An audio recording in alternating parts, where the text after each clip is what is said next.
On New Year's Eve, I was raising a glass to family when my son-in-law's phone lit up on the table. A message flashed across the screen.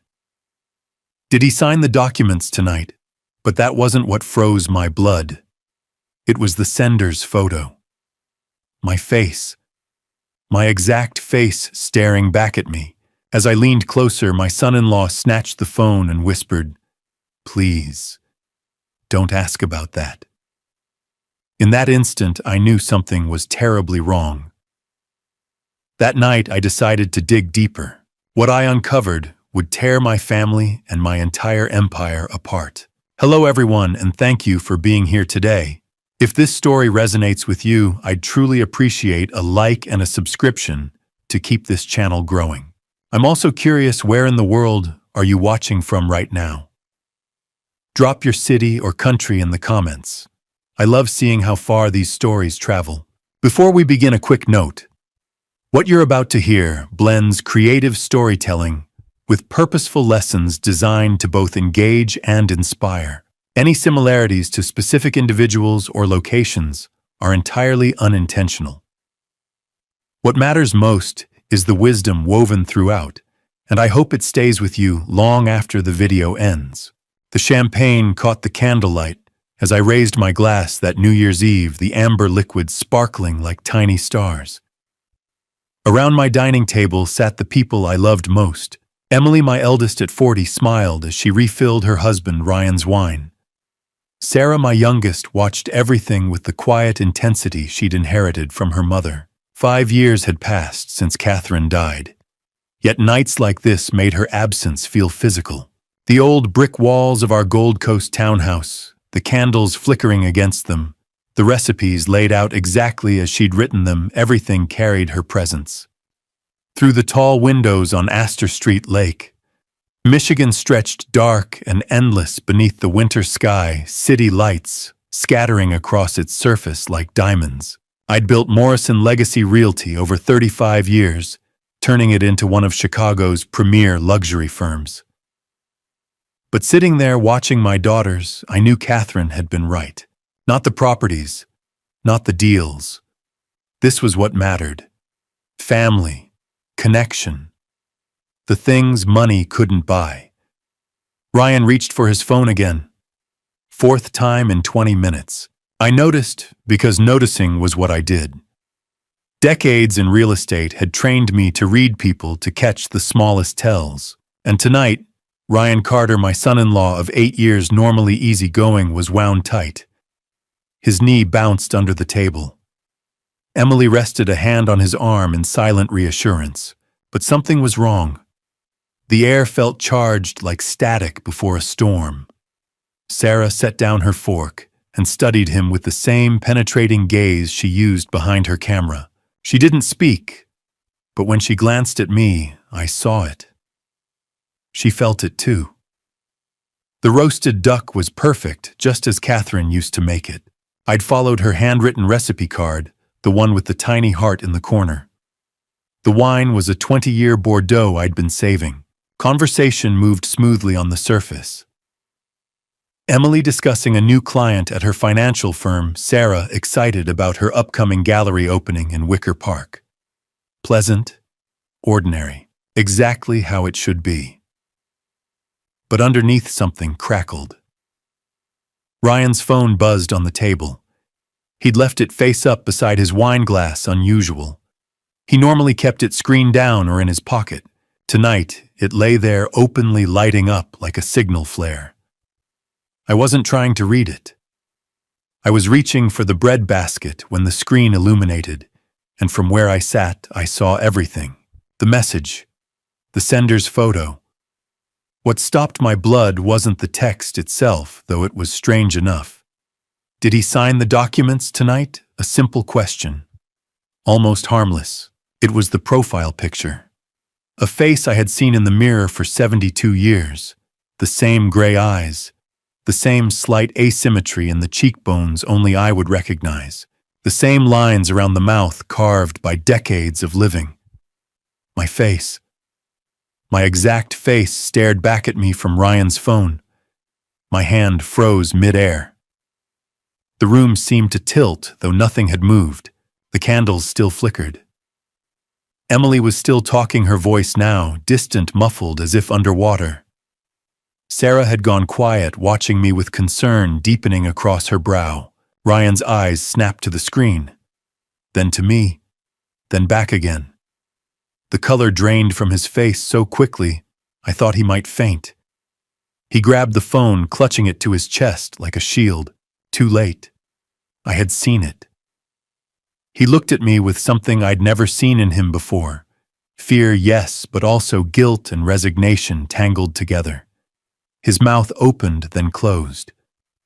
No explanation came. Emily stopped mid-sentence, finally sensing the shift. She looked between us, confusion replacing her earlier warmth. "Please, Ryan," whispered voice strained. "Don't ask about that message." But the question already filled the room. Who was this person with my face? What documents, and why was my son-in-law involved in something that terrified him? Sarah reached under the table and squeezed my hand. Silent solidarity. She had always read emotions the way others read headlines. Dinner dissolved after that. Ryan barely touched his plate. Emily forced bright chatter about New Year's resolutions, but her voice carried a brittle edge. Sarah helped me clear dishes, her worried glances saying what she didn't. They left just before 11. Ryan hurried Emily toward the car, his movements tense and urgent. She kept looking back at me in the doorway, something like apology or fear in her expression. Snow had begun to fall, dusting the quiet Gold Coast streets. Under the streetlights, they seemed like strangers driving away from a life I thought I understood. I stood there long after their taillights disappeared onto State Street. Snow gathered along the brick sidewalks. The old house settled around me with familiar creaks. Inside the dining room still held warmth candles burning low, Catherine's china waiting to be washed. But all I could see was that face on Ryan's phone. My face. Impossible, undeniable. Somewhere in Chicago's winter night, someone who looked exactly like me was asking about documents I knew nothing about. The house suddenly felt too quiet, too large, too full of unanswered questions. I locked the door and leaned against it, my heart racing. Possibilities churned through my mind, identity theft, deception, something far worse. None of them felt real, yet none could be dismissed. 5 years without Catherine had taught me how quickly life could fracture. But this felt different. Deliberate, hidden, calculated. Upstairs, the hallway lights cast long shadows along the walls. I caught my reflection in the mirror by the staircase and studied it as if seeing myself for the first time. 72 years old, successful, careful, not a man easily fooled. And yet someone out there wore my face like a mask. Ryan's whisper echoed in my ears. "Don't ask." Which meant, of course, that I would. I turned off the lights one by one, leaving only the glow from the living room window overlooking Lake Michigan. Snow fell steadily now, softening the city's sharp edges. Something had shifted tonight. Something fundamental. And whatever it was, it had my face. Sleep eluded me. Every time I closed my eyes, that face flickered behind my eyelids like an unsettling neon sign. My face. On Ryan's phone. Asking about documents I had no knowledge of. At midnight, I gave up trying to sleep and made my way to the study, my hand trailing the mahogany banister Catherine had refinished years ago. This was her room, our war room, where she had helped me turn Morrison Legacy from a small real estate listing into a major firm. Her presence was still everywhere. The leather-bound books, the Persian rug from Lincoln Park, the desk lamp casting familiar shadows. Through the windows, Chicago's skyline gleamed against the darkness. Lake Michigan a black void in the distance. The distant hum of traffic on Lakeshore Drive filled the quiet house. The New Year's revelers were going home while my own world seemed to be unraveling. I opened my laptop and began methodically searching through my email archives. Client communications, property listings, Nathan's year-end financial summaries, all normal. but something felt off. I'd built my career on attention to detail. 40 years in real estate had taught me that the devil lay in the fine print. When I saw the folder labeled estate planning, urgent, my stomach sank. I didn't create that folder. My filing system was precise, every document had its place. Catherine used to tease me about it, but I never missed anything. My cursor hovered over the folder, but a part of me didn't want to open it. Still, I couldn't ignore it. The first document made my pulse spike. Transfer of ownership, Lakeshore Drive, Penthouse Unit 4201. My penthouse. The one Catherine and I had bought as an investment 15 years ago. The document was official, complete with notary stamps and witness signatures. It showed the property being transferred to someone named Michael Marshall. I didn't know anyone by that name. The second document was worse. Power of attorney dated 3 weeks ago, giving Michael Marshall control over my financial affairs. The signature at the bottom was mine. Perfect. Unmistakable. But I never signed that document. I would have remembered. The third document made my hands tremble.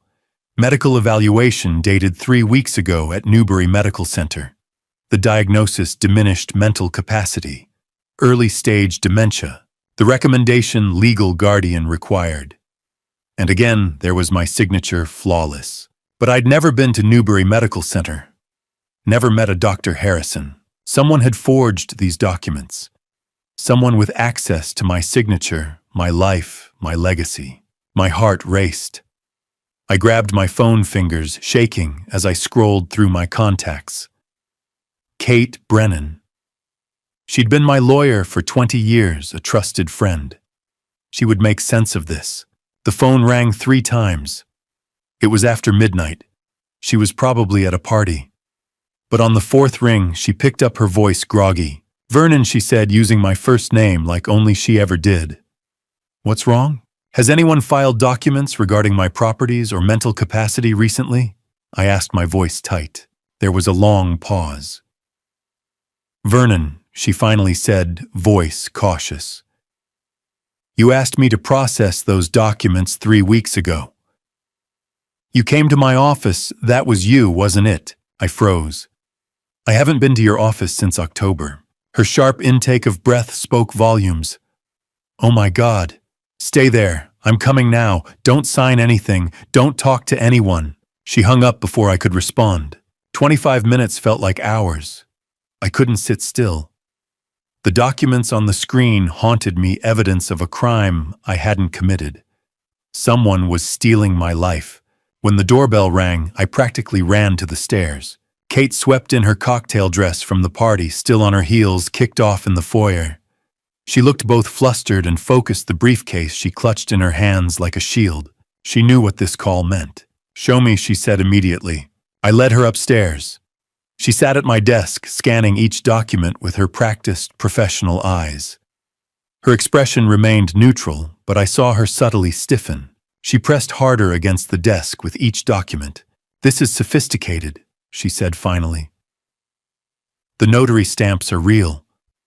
Dr. Harrison exists, legitimate practice on Newbury Street in Boston.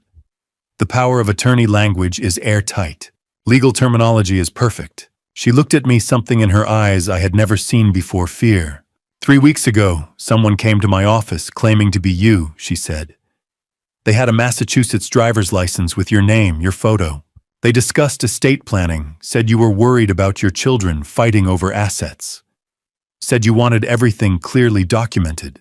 She paused, her eyes locked on mine. "Vernon, they looked exactly like you. Same height, same build, same mannerisms. If I hadn't known you for 20 years, if I hadn't noticed how nervous they seemed, how they kept checking their phone like they were waiting for instructions." She trailed off, but I understood.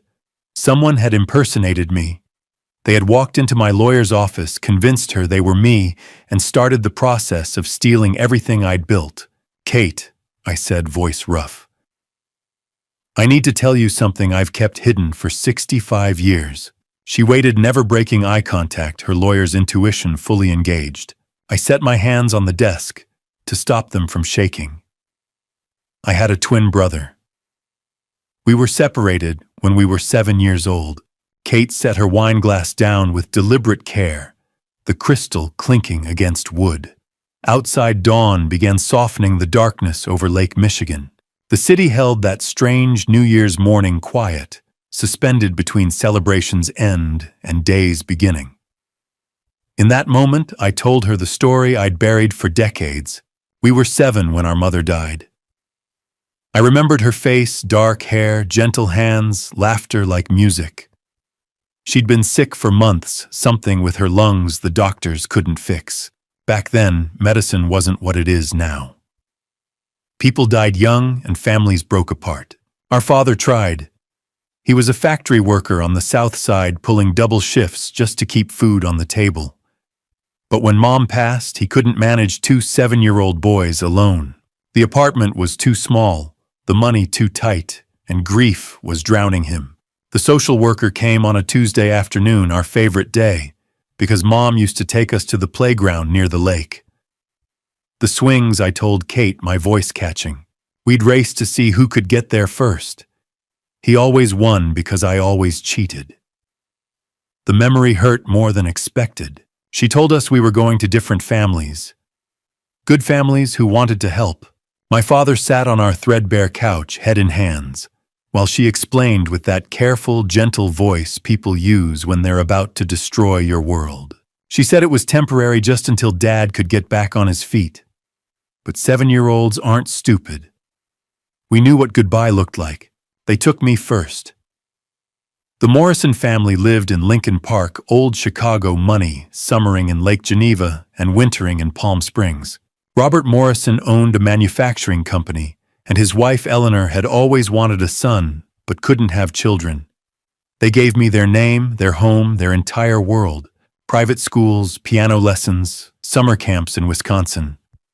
They loved me as much as adoptive parents could love a frightened kid who cried himself to sleep for the first year. But they never told me what happened to my brother. Kate listened without interrupting her lawyer's training, keeping her face neutral, though I saw the empathy in her eyes. I didn't find out until I was 18, I continued. About to leave for Northwestern, thinking I'd put that past behind me. I hired an investigator, spent my graduation money on it. Took him 3 months to track down the records. Michael had gone to a family in Evanston. The Marshalls. Nice enough people until 3 years in, they had a biological son. Then suddenly they didn't need a damaged foster kid anymore. They returned him to the state like a library book they'd finished with. I watched Kate's expression shift from sympathy to something harder. Anger, maybe. Disgust at a system that treated children like commodities. After the Marshalls, he went through 7 more homes. 7. Some lasted months, others barely weeks. The files said he was difficult, behavioral problems, trust issues. Well, no kidding. What would you expect from a kid who'd been rejected repeatedly, who'd lost his mother, father, and twin brother all before age 10? He aged out at 18 with nothing. No family, no support system, just a high school diploma and a chip on his shoulder the size of Illinois. I paused, taking a breath. The study felt smaller, somehow filled with ghosts I'd spent decades trying to forget. I didn't learn all this until much later. When I was 40, successful, married to Catherine, starting to think about legacy and family. I hired another investigator, better, more expensive. He found Michael in Pittsburgh. Working construction, married to a woman named Helen, had a daughter. Barely scraping by, but alive, and that felt like something. I sent 3 letters over 6 months. Told him who I was, where I'd ended up, asked if we could talk. Maybe meet. I wanted to know him, Kate. Wanted to understand what those years had done to him, if we could somehow bridge all that lost time. Every letter came back unopened. Returned to sender, written in handwriting I didn't recognize. His wife's maybe, or his own. After the 3rd one I stopped trying. Maybe I was a reminder of everything he'd lost. Maybe it was easier for him to pretend I didn't exist than to face that one of us had gotten lucky while the other had gotten destroyed by the system. Kate finally spoke, her voice careful. And you never tried again. I shook my head. What was the point? He'd made his choice clear. I had my own life, my own family. Catherine and I were building Morrison legacy. The girls were young. I told myself it was better to leave the past alone, but it never really left me alone. I thought about him on birthdays, wondered if we still resembled each other, if he'd found happiness, if his daughter looked like him or like her mother. Now I knew part of it. He had a daughter. Her name was probably Rebecca. And somewhere along the way, bitterness had turned into desperation, and desperation into crime. Kate stood and began pacing her sharp legal mind, working through implications. Vernon, this changes everything. This isn't just identity theft by some random criminal. This is family. This is 65 years of pain and resentment coming home to roost. And that makes it infinitely more complicated. The law doesn't care about emotional context, but juries do. Prosecutors do. She didn't need to finish. I understood. This wasn't going to be a clean legal battle. This was going to be messy emotional, a public airing of family dysfunction that would make every Chicago tabloid salivate. Kate walked to the window, looking out at the awakening city. The sky was lighter now, streaks of pink and gold painting clouds over the lake. She spoke without turning around, her voice quiet but firm. If someone with your face has been impersonating you, Vernon, we need to know the full extent. The documents are just what we found. But what else have they accessed? Your bank accounts, your business, your clients. She finally looked at me, and I saw the fear that matched my own. How much of your life has already been stolen? The doorbell rang just after 9. I'd sent Kate home an hour earlier, both of us exhausted but too wired to sleep. She'd promised to begin filing for restraining orders first thing after the holiday, though we both knew the courts wouldn't reopen until the 2nd. Through the front window, I saw Ryan's Audi at the curb. My stomach tightened.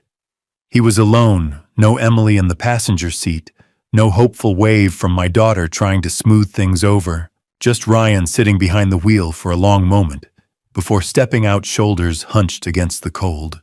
He looked like he hadn't slept. Dark circles bruised his eyes. The dress shirt from last night was wrinkled and untucked.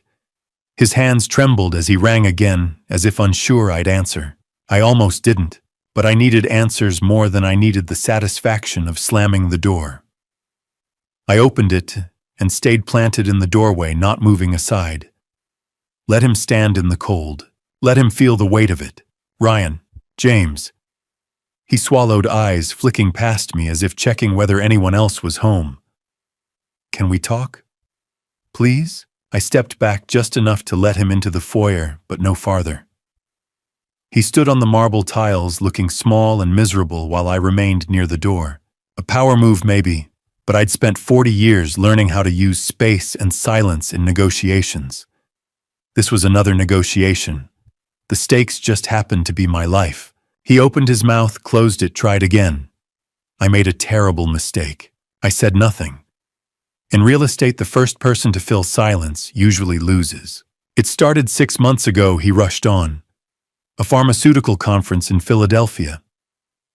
I was at the hotel lobby one night and saw someone who looked exactly like you. Same height, same build, same way you stand with your hands in your pockets. He studied my face for reaction. I gave him none. I almost called your name, he continued. But Emily had said you were in the Hamptons that weekend with clients. So I got curious. I approached him, his voice lowered.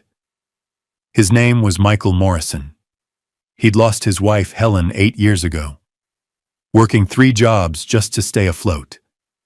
He had a daughter, Rebecca, brilliant, works in tech, but she'd been in a bad car accident, and the medical bills buried them. Something cold settled in my chest. Michael, my twin, struggling while I lived in a Gold Coast townhouse worth millions. I felt sorry for him, Ryan said. He told me about a twin brother adopted by a wealthy family while he bounced through foster homes. The bitterness in his voice, he swallowed. I thought maybe I could help. Connect you two. I figured if he reached out himself, you might offer a loan or a job. I didn't think it would hurt anything, But Rebecca had different ideas. I spoke for the first time. What kind of ideas? He flinched. She pointed out how much you have. The company, the properties. She said it wouldn't hurt you to share, that it was practically owed after what Michael went through. And you agreed. Not at first, he insisted. But Rebecca's persuasive. She showed me numbers your net worth property values his debts. She made it sound reasonable, like charity. It wasn't charity, I said, stepping closer. He backed into the wall. It was identity theft. Forgery. Fraud. His face crumpled. I know that now. But she said she just needed information to make things look authentic, bank statements, deeds, samples of your signature. Thanksgiving, I said quietly. He nodded miserably. You offered to let me help in the kitchen. While you were cooking, I went into your study. I photographed everything on your desk, account numbers, client files, the property folder. Rebecca said you'd never know. 40 years I'd built Morrison Legacy on trust. While I was teaching him Catherine's stuffing recipe, he was upstairs photographing my life. How much, I asked. What? How much were they paying you? Nothing. His eyes widened. I swear, I wasn't in it for money. I just wanted to help. The lie hung between us, though I wouldn't know the full extent for days. For now, I saw what he wanted me to see, a naive fool manipulated by a desperate father and his brilliant daughter. I tried to stop it. He rushed on. Last week, I told Rebecca we'd gone too far. She threatened me. Said if I backed out, she'd send everything to Emily, the photos, the messages. She'd make sure I went to prison for conspiracy. My fingerprints are all over this. So you're being blackmailed, I said flatly. By the people you helped. Yes. His voice cracked. I'm trapped. I thought if I told you, maybe we could stop this without destroying everyone. I studied him. Part of me wanted to throw him out and call Emily, but I needed information. Give me Rebecca's number. He recited it with shaking hands. I entered it into my phone and labeled it simply R. Anything else? He hesitated. Fear flickered across his face. Michael's dying. Stage 4 pancreatic cancer. 3 to 6 months. The words landed like a blow. My twin brother, separated at 7, lost for 65 years, was dying. Instead of reconciliation, he was entangled in a scheme to steal from me. Or perhaps he was trying to secure something for his daughter before he was gone. My anger wavered, replaced by something knotted and complicated: grief for lost decades, fury at the deception, pity for a man desperate enough to gamble everything. Get out, I said quietly. Go home to Emily. Figure out how you're going to tell her, because she will find out. But right now, leave. He nodded, pale. I'm sorry, James. At the door, he paused. For what it's worth, I don't think Michael wanted this to go so far. Rebecca's pushing it. He just wants her safe. I didn't answer. I watched him drive away into the cold Chicago morning and stood in the foyer feeling the ground shift again beneath my feet. My brother was dying, and I was running out of time to decide what to do about the wreckage he'd created trying to protect his child. Ryan's taillights had barely vanished around the corner before I pulled out my phone. Emotion was a luxury I couldn't afford. If what he'd said was true, if Rebecca Morrison really had the technical skill he described, then Morrison Legacy's entire infrastructure could be compromised. 40 years of client relationships, confidential deals, proprietary data, all of it exposed. I scrolled to Nathan Brooks and hit dial. He answered on the second ring, voice sharp despite the early hour. James. Happy New Year. Nathan, I need you at my house. Now, it's an emergency. He didn't ask questions. 40 minutes. He arrived in 37. Nathan had been my IT director for 5 years. Hired after a competitor attempted a breach during our expansion into the luxury condo market. 42, former cybersecurity contractor for a defense firm. I'd poached him with a salary high enough that his wife quit teaching. He was worth every penny, methodical, paranoid, exactly the man you wanted guarding digital assets. He walked in, wearing jeans and a Northwestern hoodie laptop bag, already over his shoulder. I led him to my study. He sat up at my desk without ceremony, fingers flying before I'd finished explaining. "Show me Ryan's confession," he said, eyes fixed on the screen. I handed over the notes I'd typed during Ryan's visit, details about credentials, timing, Thanksgiving access. Nathan skimmed once, then took control of my laptop. "How bad is it?" I asked. He raised a finger. "Give me a minute." The minute became 10, then 20. I paced while lines of code scrolled past. Logs, access records, hieroglyphics to me. Nathan's jaw tightened with each new screen. Finally, he leaned back, face grim. "James, you've been compromised for 3 months. Since early October. 3 months. He turned the laptop toward me, pointing to dense data. Someone used Ryan's legitimate credentials to install a persistent backdoor. Sophisticated. Even if we reset passwords right now, they've created a hidden access route. Think of it as a duplicate key and a door you don't know exists. What did they access? Another screen? This one I understood. File access logs, download timestamps going back to October 5th, everything Nathan said.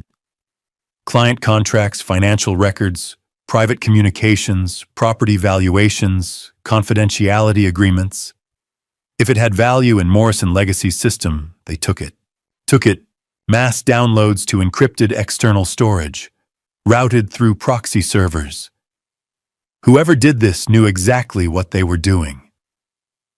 This isn't amateur work. My mind ran through the implications. Our clients were Chicago's elite entrepreneurs, guarding second homes, politicians, hiding discrete holdings, celebrities buying penthouses through LLCs, foreign investors obsessed with privacy. Morrison Legacy had been built on one promise: absolute discretion. And now someone possessed it all. "What happens if it goes public?" I asked. Nathan didn't soften it. "Lawsuits. From everyone whose privacy was breached." Morrison Legacy's valuation is about $125 million, right? That's correct. Exposure like this could generate 3 times that in damages. $375 million, maybe more. It would bankrupt you personally and destroy the company. The room tilted. 35 years building from a single Cambridge studio listing to one of Chicago's premier firms. And my own son-in-law had handed the keys to someone with the skill to weaponize them. "Can you lock them out?" "Yes," Nathan said, already typing. "But we'll need to rebuild the security architecture from scratch. Full system shutdown for 48 hours minimum." He paused. "But locking them out doesn't erase what they already downloaded." "Meaning, they can still release it, sell it, send it to media. All we can do is prevent further damage." I moved to the window overlooking Lake Michigan. The water was gray and restless whitecaps visible in the winter wind. Across the city, people were nursing hangovers, planning fresh starts, and I was watching my life's work balance on the edge. Morrison Legacy wasn't just a company. It was proof the frightened 7-year-old boy the Morrisons adopted could build something lasting. It was Catherine beside me through every deal. It was the inheritance I meant to leave Emily and Sarah. Nathan's voice cut through. "We need to move fast. Police reports. Lawyers. Possibly the FBI. This is federal-level cybercrime." I nodded, but my thoughts were already racing ahead. Investigations took time. If Rebecca decided to release the data tonight, it wouldn't matter how many agencies were involved. My phone buzzed in my pocket. I expected Kate. Maybe Emily. Instead, an unknown number. Chicago area code. The message was short. "Hello, brother. Time to talk. Meet me at Navy Pier, 6 p.m.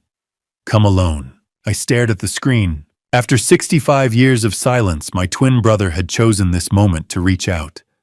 Not with apology, not with reconciliation, with a summons. Nathan continued muttering about incident response plans, unaware that the crisis had just become personal. I read the message again. 6 p.m. Navy Pier. Public enough to feel safe. Crowded enough to disappear in. I need you to start the lockdown, I told Nathan. Full protocol. Don't wait for approval. He looked up. You going somewhere? Yes. Is that wise? Probably not. He nodded once. I'll have the system offline within the hour.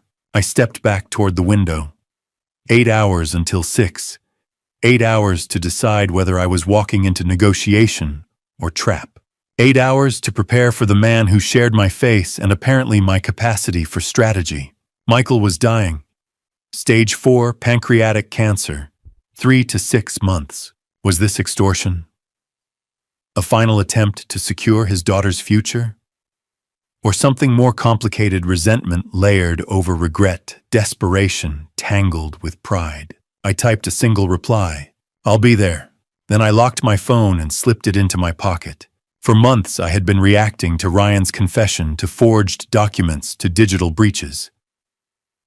For the first time since that phone lit up at dinner, I had a target. A place. A time. Whatever 65 years apart had turned my brother into, I was going to look him in the eye and find out. This time I wouldn't be the one caught off guard.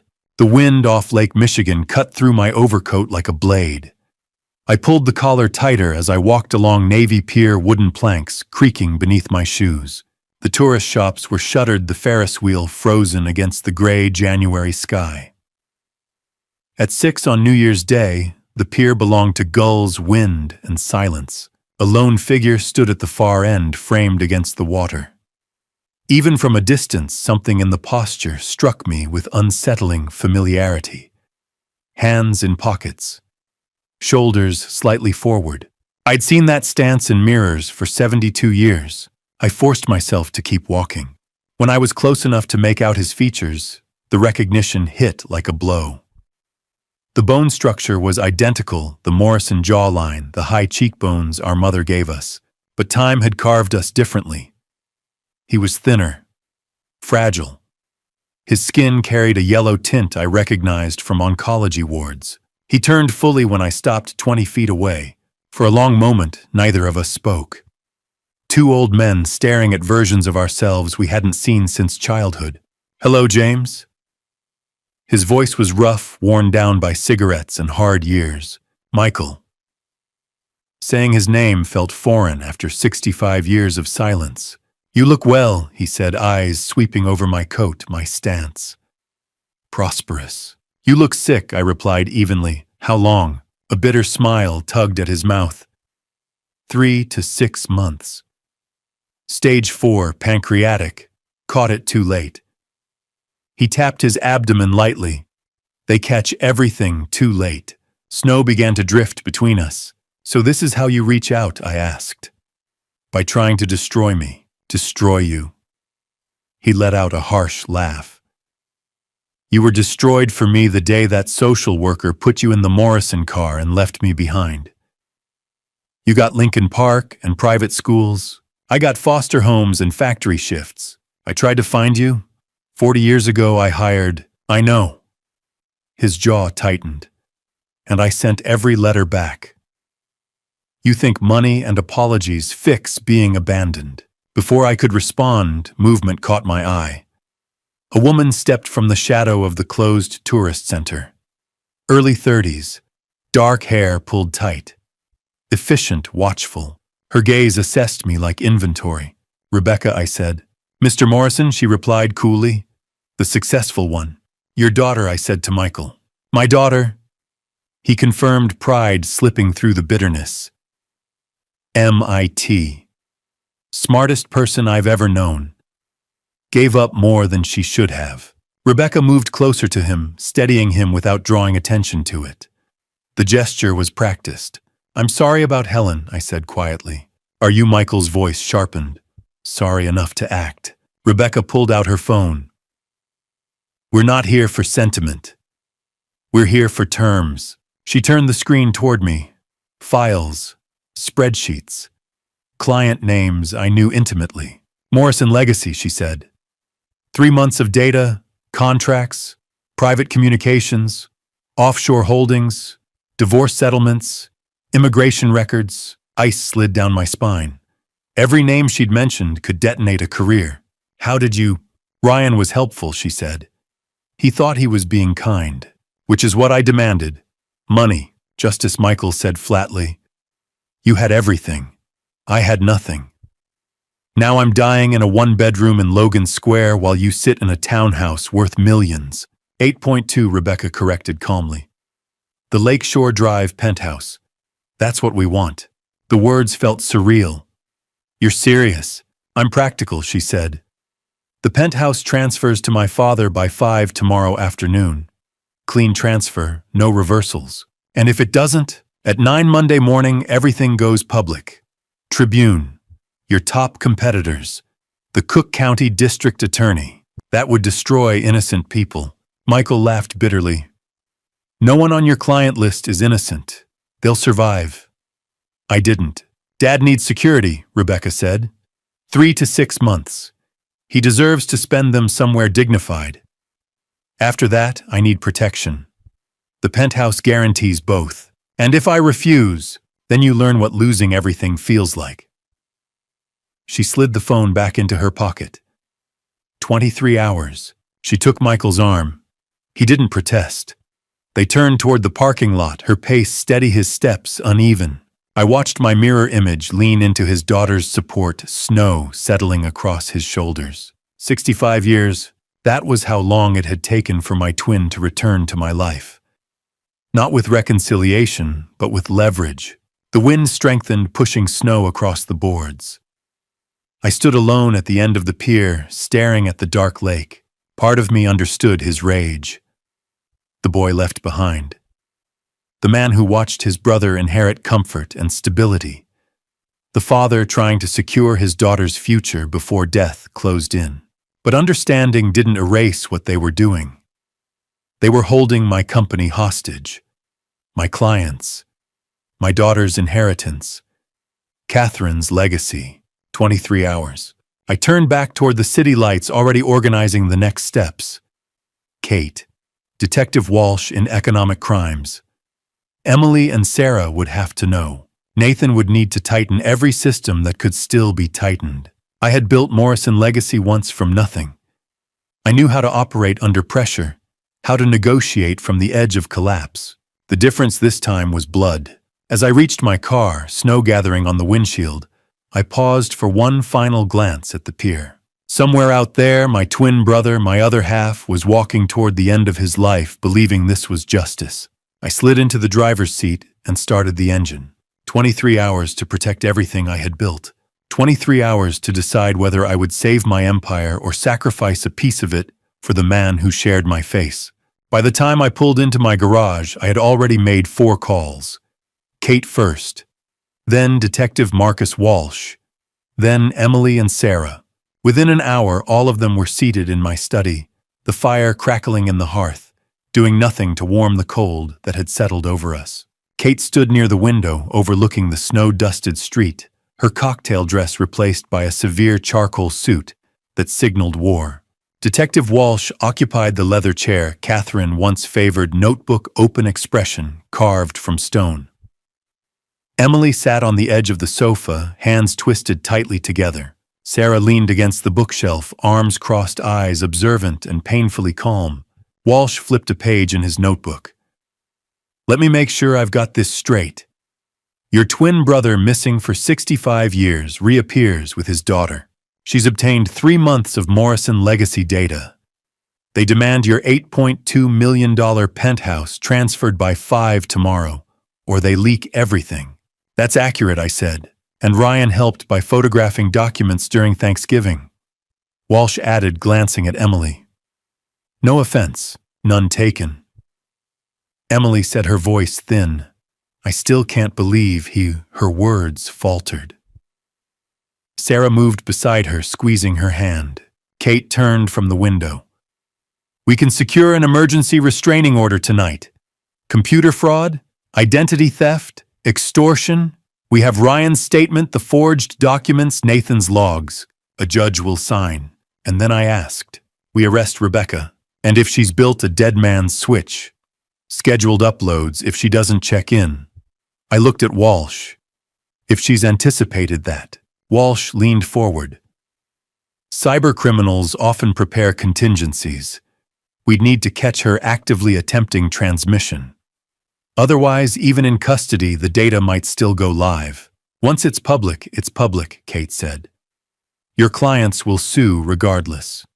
Privacy violations, breach of fiduciary duty, negligence. The lawsuits could exceed Morrison Legacy's valuation. The fire popped sparks, rising briefly before fading.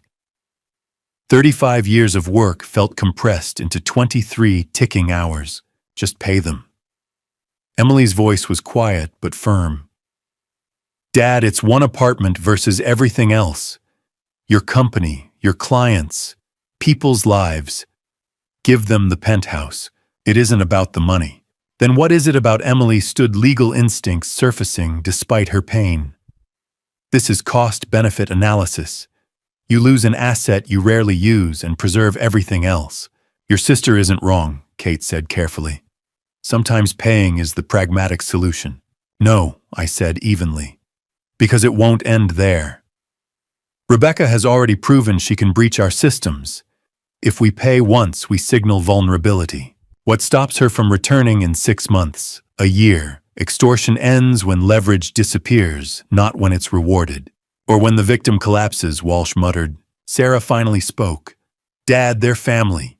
I looked at her sharply. Michael is your twin, she continued. Separated as children. He's had a hard life. He's dying. Her voice trembled but held steady. I'm not excusing Rebecca, but maybe this doesn't have to end in jail or ruin. Maybe you talk to him. Brother to brother. Sarah, Emily began. No, Kate interrupted gently. She's raising a valid point. James, you've avoided this history for decades. I moved to the window. Snow was gathering under the streetlights. I saw Michael's face again at Navy Pier, gaunt, yellowed, angry, and tired. My twin. The boy who rode in the other car that day. That doesn't justify theft, I said quietly. No, Walsh agreed. But if you separate Michael from his daughter's strategy, you might learn what he actually wants. You think he wants reconciliation, I said. I think he wants to matter, Sarah replied. To be acknowledged by the one person who shared his beginning. Silence settled over us. I thought of 7-year-olds separated without choice, of surnames that shaped destinies, of the strange lottery of adoption. There is another approach, Walsh said slowly. If we coordinate surveillance during your meeting, we might catch Rebecca attempting to trigger something. But the timing would need to be precise. That's a risk, Kate warned, a large one. Everything about this is a risk, I replied. I pulled out my phone and typed to Michael's number. Meet me tonight, 10 p.m. Lincoln Park near the zoo entrance. Just us. No Rebecca. No lawyers. I hit send. 30 seconds later, I'll be there. Kate exhaled. James, I need to try, I said. Before this becomes war. Before we destroy what little chance there is for something else. Emily stood and wrapped her arms around me the way she had as a child after nightmares. Be careful. Always I lied. Walsh stepped into the hallway already on his phone. Kate scribbled notes, planning contingencies. Sarah watched me with Catherine's steady gaze as if measuring whether I was walking toward reconciliation or ruin. 2 hours. In 2 hours, I would meet my twin brother again. Not as adversaries in a business transaction, but as two men shaped by a single childhood fracture. Outside, the snowfall thickened, blanketing Chicago in quiet white. The city looked clean from a distance, as if mistakes could be erased by accumulation. I knew better, but somewhere beneath decades of resentment and strategy, beneath forged signatures and breached servers, there had once been two boys who shared everything. If any thread still connected us, I had to find it. Before the clock ran out, snow drifted in slow spirals beneath the streetlights as I walked deeper into Lincoln Park. My breath clouded in front of me, and somewhere beyond the trees, the lake ground ice against the shore. The playground emerged from the darkness, like a preserved memory swings, hanging still slides, rhymed with frost benches half buried in white, almost empty. Michael stood by the swing set, one hand wrapped around a chain that squeaked faintly in the wind. Even from 30 feet away, I could see him sway, as if remaining upright required negotiation with his failing body. His coat hung too large on his shrunken frame, and under the yellow park lights, he looked like the echo of a boy I once knew. I stopped a few feet away. "I used to dream about this place," he said without turning. "Foster homes from Michigan to Ohio. Same dream every time. You and me racing on the swings, seeing who could go higher." "You remember?" "I remember," I said. "Before Mom died. Before everything. You cheated." A faint smile touched his mouth. "Dragged your feet so I couldn't build momentum. You still won, yeah." His hand tightened on the chain. "Last thing I ever won." Snow moved between us. "I looked for you," I said. "Mid-80s. Hired a detective. Found you in Pittsburgh. Sent letters. I burned them," he replied flatly. "Helen showed them to me.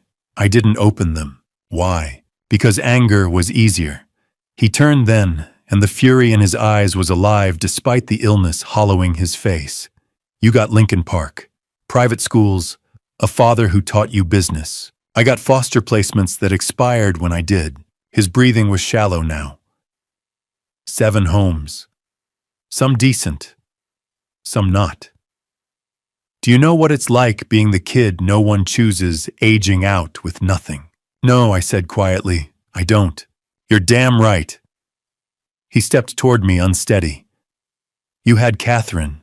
Daughters. A company worth a fortune. I had 23 years with Helen before cancer took her, and medical bills that followed me into the grave." Snow gathered on his shoulders on the sparse hair at his temples. "You're right," I said. "Life wasn't fair. I got lucky in ways I don't fully deserve. You didn't. I'm sorry for that. For the separation. For what you endured." Surprise flickered across his face. "But destroying my life won't heal yours," I continued. "And putting Rebecca in prison won't bring Helen back." So what? His voice cracked. "I die quietly. Except that some people win. Number 1, I moved closer. You let me help. The right way. Not through threats. As brothers. Family," he spat the word. "Then let's be family now," I said. "Call her. Tell her to delete the files. End this. And then I give you the Lake Shore Drive apartment." The words felt heavy but clear. "Not because you extorted me. Because you're my brother. Because I refused to let what happened when we were 7 define the rest." Tears gathered in his eyes. He brushed them away angrily. "I don't want charity. It isn't charity. It's reconciliation. But if she releases that data, innocent people get hurt. And she faces federal charges. She's my daughter, I know. She's protecting you the only way she understands. But she's destroying herself." He trembled, cold emotion cancer. Slowly, he pulled out his phone and hit speaker. It rang 3 times. Dad, Rebecca's voice was alert, suspicious. "Becky," he said, "stop. Delete the files. Walk away." Silence. Then ice. "He got to you." "No. I'm choosing this. Choosing him." Her laugh was sharp. Too far was 7 foster homes. Too far was Mom dying because we couldn't afford better treatment. "This is justice. This is revenge," Michael said. "And it will put you in prison. So you choose him over me. After I dropped out of MIT to take care of you. After I worked 3 jobs, you choose the brother who abandoned you." The silence was unbearable. "Goodbye, Dad," she said softly. "When you're in that fancy apartment he bought with guilt. Remember this." The line went dead. Michael made a broken sound. The phone slipped into the snow. He sagged forward and I caught him startled by how little he weighed. "I can't control her," he gasped. "She'll release it anyway. Then we stop her together. We already have what we need." Detective Walsh stepped from the shadows, phone in hand. Michael pulled away from me, understanding dawning. "You recorded us." "This was your choice," I said. "You tried to stop her." Walsh nodded. Her statements confirm intent. That call supports a warrant. You did the right thing. Michael looked at me, betrayal and reluctant comprehension tangled in his expression. Snow fell steadily around us. You meant it, he said hoarsely. The apartment. Yes. He searched my face for deception and seemed to find none. She gets the best lawyer you can hire, he said finally, and a fair trial. Done. And I still get the apartment. You're my brother, I replied. That hasn't changed. Sirens wailed faintly in the distance. We stood in the frozen playground, where two boys once tried to outdo each other on swings. 65 years of distance had brought us to this moment, recorded strategic imperfect. Not absolution, but perhaps a beginning. Snow settled across the chains, and slides softening edges, muting the world. Michael straightened slowly, leaning on me for balance. Maybe, he said quietly, we can try to win something again. And for the first time that night, I believed we might. I woke on the morning of January 2nd, knowing the illusion of negotiation was over. Michael had tried to rein Rebecca in and failed. The call in the playground had been her line in the sand. If we were going to stop her, we needed to understand not just what she'd taken, but who she truly was. By 9, I was on the phone with David Martinez, a private investigator Kate trusted. Former NYPD, 15 years in cybercrime before going private. Quiet reputation for finding what others missed. I need everything, I told him. Education, employment, associates, financial patterns, digital footprint. I want to know exactly who I'm dealing with. Understood, he said. Preliminaries tonight. He called at 6, sounding energized. Possible breakthrough. Former Morrison Legacy employee Thomas Keener. Fired 2 years ago for unauthorized system access. Rebecca's digital trail overlaps his old credentials. He's got motive and knowledge. For 24 hours that lead consumed us. Walsh brought Keener in for questioning. Nathan combed through archived logs. I dug up personnel files trying to recall the man. We were so intent on connecting dots that we missed the larger pattern. Martinez called late afternoon on the 3rd. His tone was different. We've been played. My stomach tightened. Explain. Keener has airtight alibis for every major breach timestamp. Security footage from his building.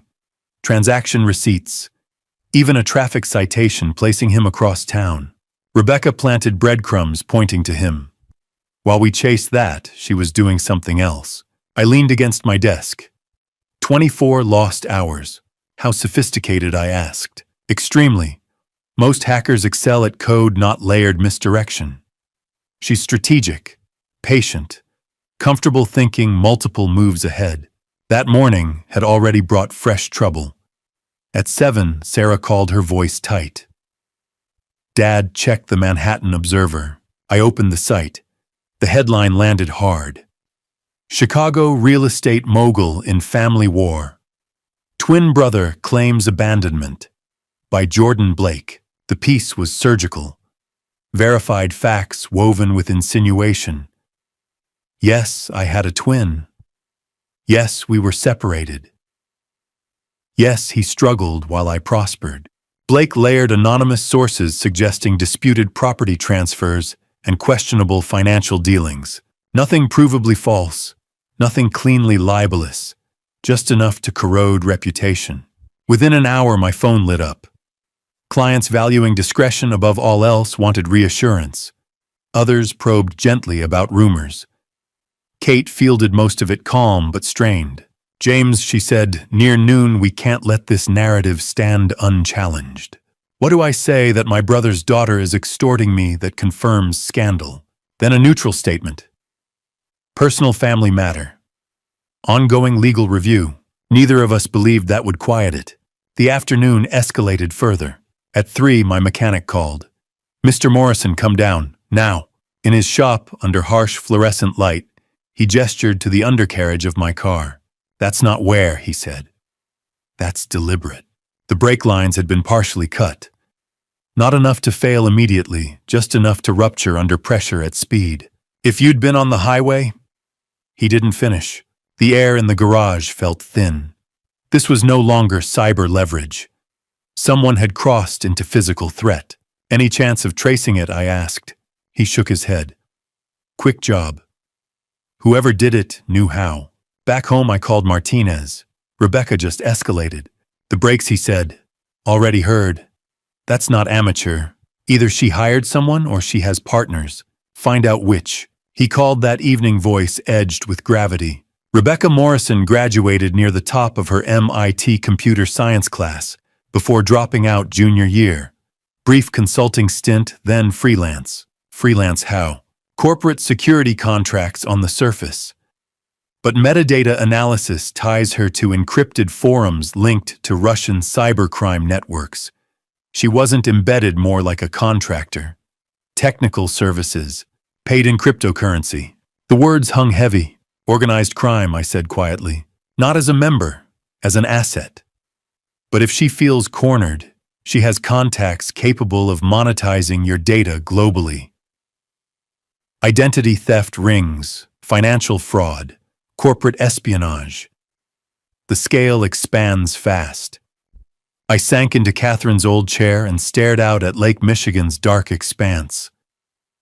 2 days ago, I'd hosted dinner. Now I was juggling planted evidence tabloid narratives, sabotage, and the possibility of international data trafficking. Keep digging, I said. I need every name she's worked with. I'm on it, Martinez replied. And James, watch yourself. If she's willing to tamper with breaks, escalation is on the table. After he hung up, silence settled heavily. I thought about Rebecca, 24 when her mother died. Brilliant enough for MIT, driven enough to walk away and shoulder responsibility, capable of breaching a company hardened by professionals, clever enough to misdirect seasoned investigators, connected enough to tap into foreign cyber networks, and angry enough to escalate from theft to attempted lethal sabotage in days. Michael had spoken of her with pride, even while she spiraled. I wondered if he truly understood the depth of her capability, or if love had blurred his view. Parents often see the child long after the adult has hardened. Outside, snow began falling again, soft and steady. Chicago looked deceptively peaceful under white. Somewhere in this city, Rebecca Morrison was recalibrating, planning the next move, perhaps arranging a sale, perhaps something worse. I felt time compressing. The article would ripple. Clients would hesitate. Investigators would circle. And if even a fraction of that data reached the wrong hands, the consequences would ripple far beyond me. Michael and I had hoped to avoid war. Instead, we had stepped into it. And as I stared into the dark beyond the window, I began to understand a harder truth. Even if we stopped Rebecca, the damage might not be containable. The question was no longer whether we could win. It was how much we were prepared to lose before it was over. Nathan walked into my office on the morning of January 4th, without knocking, laptop tucked under his arm, and a look on his face that told me the board had shifted again. "We've been looking at this wrong," he said, setting the laptop down and opening a dense spread of metadata and system logs. "Rebecca's talented, but she's not this consistent. Some of the compromised files carry digital fingerprints that don't match her style." I leaned forward. In English. "Hackers have patterns," he said. "Preferred tools, timing rhythms, cleanup methods. Most of the breach aligns with Rebecca's known behavior. But a subset of the earliest file pulls." He clicked into a hidden properties window. Blackwood Enterprises watermark fragments embedded in document metadata. Not obvious, almost scrubbed, but still traceable. The name hit like ice water. Thomas Blackwood. Someone at Blackwood accessed your systems months before Rebecca's visible intrusion. Copied materials. Probably fed her intelligence. This wasn't just family grievance. It's corporate strategy. I leaned back, the puzzle rearranging itself with disturbing clarity. Thomas Blackwood and I had competed for nearly 3 decades, but one deal defined us: the Millennium Tower development in 1999. Prime downtown property, a make-or-break project. I'd secured better financing, stronger political alliances. I won. He nearly collapsed. I had assumed he'd recovered and moved on. How much did he give her, I asked. Enough to map your sensitive architecture, Nathan replied. Enough to sharpen her breach. And now, he may have stepped back, or he may still be quietly guiding. I grabbed my coat. Blackwood Enterprises occupied 3 floors of a restrained glass tower in the Loop, elegant understatement, signaling entrenched wealth. I bypassed the receptionist with practiced authority and rode up. Thomas stood at his office window overlooking Michigan Avenue when I entered. He turned without surprise. James, he said calmly. I wondered how long it would take. You're advising her. I'm advising a young woman reclaiming what she believes was denied to her family, he replied, voice smooth. Belief matters. You provided internal data. I discussed publicly accessible structural information about Morrison legacy, he said carefully. Hypotheticals. I never instructed her to commit crimes. The precision of his language was surgical. Why I demanded. One deal, Thomas. 25 years ago. One deal. His composure thinned. That deal nearly buried my company. You thrived. I clawed back from ruin. Do you understand what that does to a man? It was competitive bidding. You had connections I didn't, he said sharply. Political leverage, social capital. You didn't win solely on merit. He straightened papers with deliberate neatness. So when Rebecca Morrison approached me months ago asking about vulnerabilities in your structure, I recognized opportunity. Not illegal gain. Strategic recalibration. This is revenge. The difference between revenge and justice depends on perspective. You're destroying innocent clients. Collateral consequences, he replied evenly. You're familiar with that concept. I studied him differently now, not just as a rival, but as a man shaped by humiliation he never metabolized. You can't prove anything, he added. My counsel is impeccable. Without evidence of direct collaboration in criminal acts, I've done nothing unlawful. He was right. Advising, suggesting, guiding without crossing statutory lines. This won't end the way you imagine, I said. From here, he replied, turning back to the window. It's unfolding exactly as anticipated. Your reputation destabilized. Clients uneasy, family fractured. I merely nudged the boulder. Gravity handles the rest. I left without further exchange. He had weaponized restraint. Used Rebecca as proxy while keeping his hands immaculate. Halfway to my car, my phone vibrated, James Kate said tightly. We have escalation. Define. Rebecca filed a civil suit. Public record as of 20 minutes ago. I closed my eyes. On what grounds? She alleges you stole intellectual property from Michael decades ago. Claims he originated core analytical strategies you appropriated to build Morrison legacy. It's fiction, but it's filed, which meant it could be reported freely. Media, I asked. CNN already running with Family Feud turns legal. By tonight, it'll be real estate mogul accused of exploiting twin. The January wind cut hard across the loop. Weaponized narrative. Legal theater. Cyber intrusion. Mechanical sabotage. Corporate manipulation. All directions at once, I muttered. James Kate continued. Even if the suit collapses eventually, the optics are devastating. It keeps the story alive. And Blackwood, I'm digging into any provable link, but he's insulated. I stared up at his glass tower gleaming against winter sky. This was no longer a single adversary. It was an ecosystem of grievances converging. Shift strategy, I said quietly. We stop absorbing, we counter. Carefully, she warned. You can't appear vindictive. I won't. After we hung up, I remained leaning against the car for a long moment. Blackwood had patience. Rebecca had skill and anger. Michael had regret and desperation. And I had legacy. I thought of Morrison Legacy's founding years scraping by on small listings, Catherine balancing books at the kitchen table, the slow layering of trust that built something durable. This wasn't just about protecting assets. It was about preventing corruption of the story. Rebecca's lawsuit reframed me as exploiter. Blackwood's quiet assistance reframed me as privileged manipulator. The article reframed me as heartless sibling. Narratives can dismantle empires faster than breaches. As I got into the car, my reflection stared back from the window, older, sharper, harder. For decades, I had competed cleanly within the rules. But my opponents were leveraging gray space ethical ambiguity without prosecutable violation. To win, I would need to be precise without becoming ruthless, because the temptation was real. I could release evidence of Rebecca's cyber affiliations publicly. I could expose Blackwood's advisory role in ways that would damage him socially, even if not legally. But doing so recklessly would validate every accusation. I started the engine.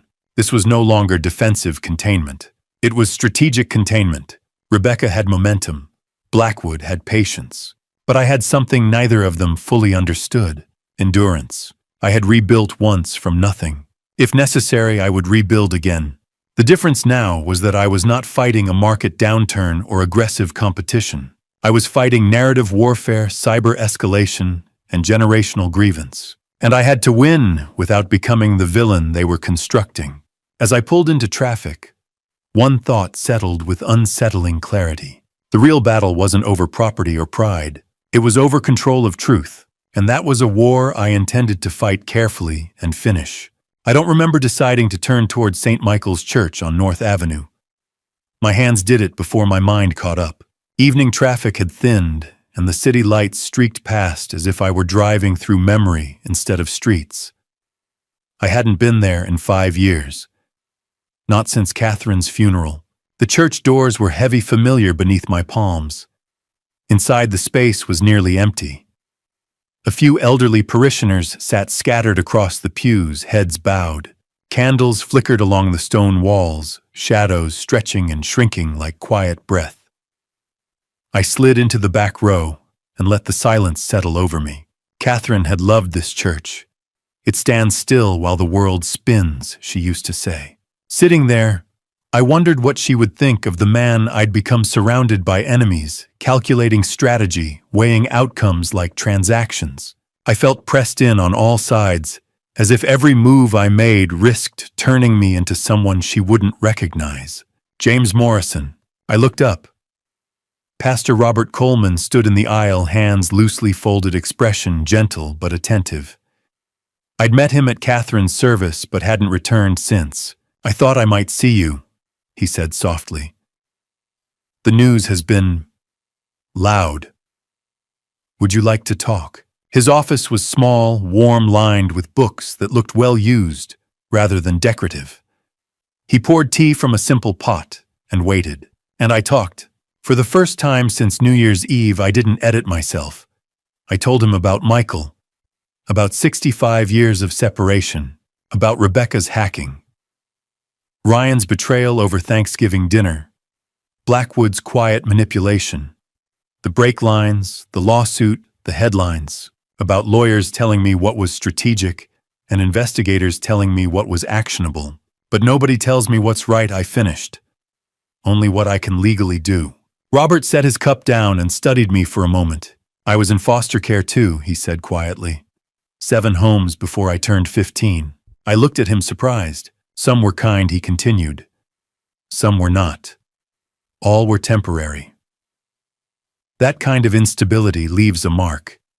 It teaches you that love is conditional, that permanence is illusion. He gave a faint smile. When I was 17, I nearly ruined my life. Anger makes destruction feel justified. A man at a youth center stopped me. He told me something I've carried ever since. Hurt people hurt people. Healed people heal people. Decide which one you want to be. The simplicity of it cut deeper than any legal argument. Michael and Rebecca are acting from pain, Robert went on. Pain doesn't excuse harm, but it explains it. Your brother lived decades believing he was the one not chosen. Rebecca spent her 20s watching her father decline while drowning in debt. That shapes a person. So what am I supposed to do? I asked. Forgive them and let her destroy innocent people. No, he said firmly. Accountability is necessary. But the purpose of accountability matters. Is it to balance justice or to satisfy vengeance? He leaned forward slightly. I once counseled a man who'd been wronged badly. He had every right to retaliate, and he did. He spent years dismantling the person who hurt him legally thoroughly. He won. But by the end, he'd alienated his children, hardened his heart, and lost the ability to recognize himself. The room felt smaller. Is that the legacy you want? Robert asked quietly. I thought of Catherine, of her insistence that success meant nothing without integrity, of the way she volunteered quietly without announcement, of how she could be fierce in business, but gentle in spirit. You have the power to ruin Rebecca, Robert said. Federal charges, prison, a permanent stain on her life.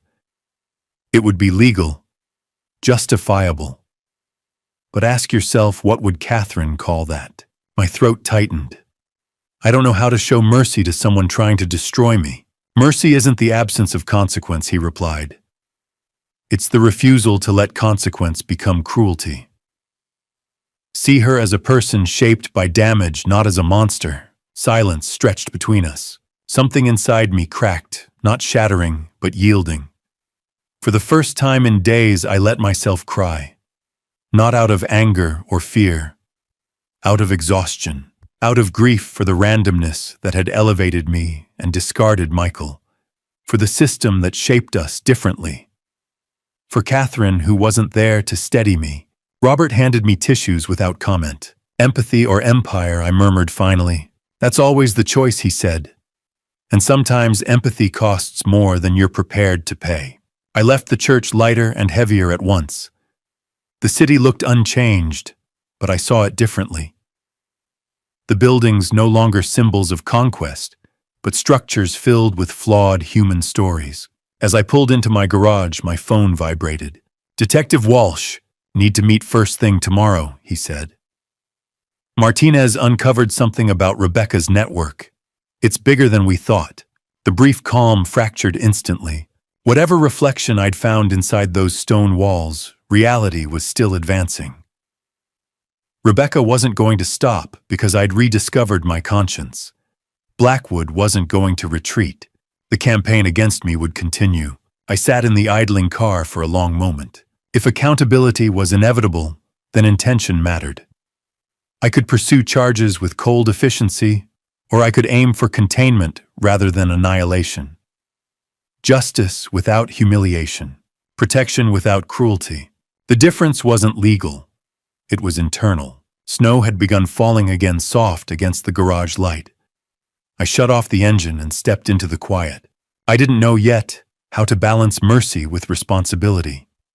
I didn't know if saving innocent clients and preserving empathy could coexist. But I knew one thing. If I lost my integrity in the process of saving my empire, then the empire wasn't worth saving. Whether I was strong enough to hold that line, time would tell. Before I share what happened in that meeting, on the morning of January 5th, the moment that revealed a 15-year-old secret and connected Rebecca's rage to something I never knew I'd done. I want to make sure you're invested in this journey. Drop the word forgiveness in the comments if you're still here and want to know the truth, because what I'm about to tell you will test whether forgiveness is even possible. One more thing. The narrative moving forward includes some creative storytelling shaped for impact and reflection. If that doesn't sit well with you, this is your moment to step away, no hard feelings. But if you're ready to see this through to the end, stay with me. Detective Walsh and Martinez were already in my office when I arrived the next morning, their expressions carrying a weight that made my stomach tighten before either spoke. I had barely slept after my conversation with Pastor Coleman, his words about empathy circling my thoughts, while reality continued sharpening its knives. Federal exposure, Walsh said bluntly. Martinez confirmed deeper connections. Martinez opened his laptop and turned it toward me. Rebecca wasn't freelancing in isolation. Over the last 3 years, she completed at least 6 technical contracts for a Russian cybercrime syndicate operating out of St. Petersburg. Not as a formal member, she kept distance, but as a specialist. Data extraction system, penetration, bypass architecture. Russian networks, I repeated quietly. The Volkov organization, Martinez clarified. On the FBI radar, high-tier operations, corporate espionage, political leverage, infrastructure mapping. Rebecca was paid in cryptocurrency through layered offshore accounts. Careful, but not invisible. Walsh leaned forward. If she transfers your client data to foreign buyers, this escalates beyond extortion. We're talking potential espionage, national security implications, federal charges. I thought of my client roster, 2 sitting senators, a federal judge, corporate executives with government clearances, foreign investors tied to ministries abroad. Their private records in hostile hands could trigger far more than lawsuits. There's more, Martinez added. Last night she posted an auction listing on a dark web marketplace. Entire Morrison legacy database. Starting bid $500,000. 48-hour window, bidders, Walsh asked. 3 serious ones. 2 foreign Russian and Chinese-linked entities. The third appears to be a corporate espionage broker. Current high bid $750,000. My phone vibrated. Unknown number. Walsh gestured for speaker. Uncle James. Rebecca's voice was composed, almost clinical. I assume you've seen the auction. Demand appears healthy. You'll face federal prosecution, I said evenly. Decades, possibly, she replied. But your empire will be dust first. This endangers more than me. Good. The word cut. Then her tone shifted, softer, fractured. Do you know why I truly despise you? Not just because of Dad, Helen, I said quietly. My mother, Rebecca continued, voice tightening. 15 years ago when the cancer surfaced, she wrote you, handwritten. Explained that we couldn't afford the experimental treatment doctors recommended. She begged for help. Promised repayment. Weeks passed. No response. My lungs felt hollow. She chose a cheaper protocol instead, Rebecca said. Endured 7 more years of suffering before dying in 2016. She believed you read her letter and chose your wealth over her life. I never saw. That's why I'm burning it down, she cut in. Not for inheritance, for her. The line disconnected. Silence flooded the room. I never received a letter, I said hoarsely. Walsh exchanged a look with Martinez. Certain. Memory surfaced slowly. Clara. My executive assistant then. She filtered correspondence. I dialed despite the early hour. James. Clara answered, surprised. Clara, in 2009, did a Helen Morrison send me a handwritten letter. The pause stretched painfully. Oh, James, she whispered. I have to confess something. What did you do? A letter came from a woman claiming to be your sister-in-law, asking for money for cancer treatment. But you'd never mentioned a twin. We got countless fraudulent pleas. I thought it was a scam. I discarded it. The room seemed to tilt. I was protecting you, she sobbed. I believed I was. Helen died in 2016, I said softly. Believing I ignored her, Clara's apology dissolved into tears. I ended the call and sat motionless. Helen had reached out. And my fortress, my guarded infrastructure of assistants and gatekeepers, had intercepted compassion before it could breathe. Rebecca's rage suddenly made devastating sense. This wasn't about competition. It wasn't about childhood separation alone. It was about a daughter watching her mother die, believing help was withheld. James. Walsh said carefully, we need decisions. The FBI cyber unit can stage an undercover bid intercept during transaction. But we need 24 hours to prepare. The auction closes in 48. He paused.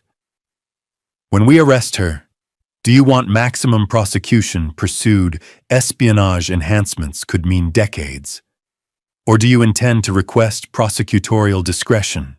The question felt heavier than any financial calculation. 24 hours earlier, I would have chosen maximum penalty without hesitation. Now Helen's unseen letter lay between us like a ghost.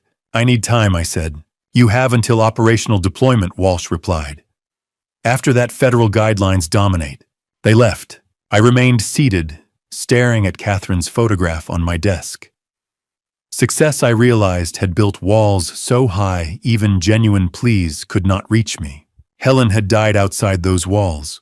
Rebecca was trying to destroy them. Was justice prison? Was mercy complicity? Could accountability coexist with healing? Outside Chicago moved through another cold morning, unaware of the moral calculus unfolding above its streets. I considered the options. Allow federal prosecutors to pursue the harshest charges and sever the cycle with force. Or cooperate fully, but advocate for a resolution that balanced consequence with rehabilitation, one that acknowledged harm without perpetuating it. Either path would cost something. The empire could be salvaged. Reputation could be rebuilt.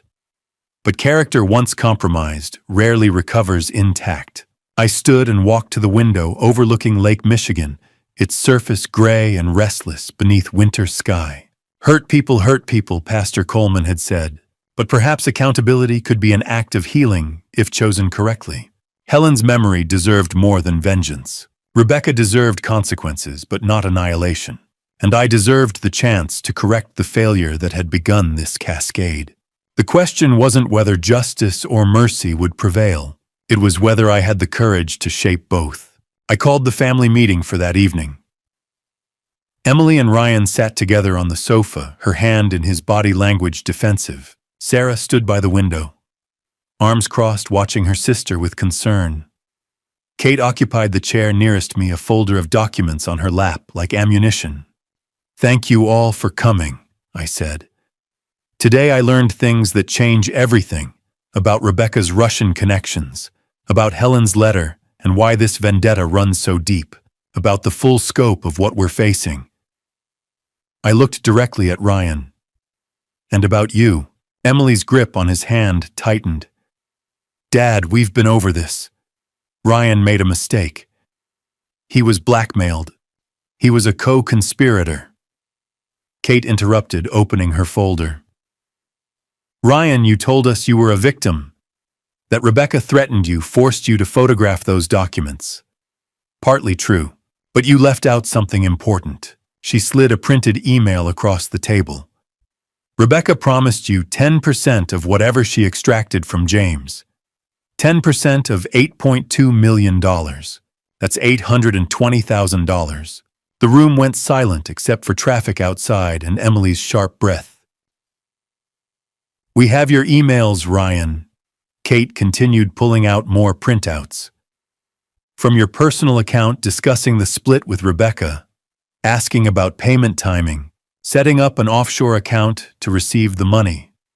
You weren't just a victim. You were a willing participant who stood to profit."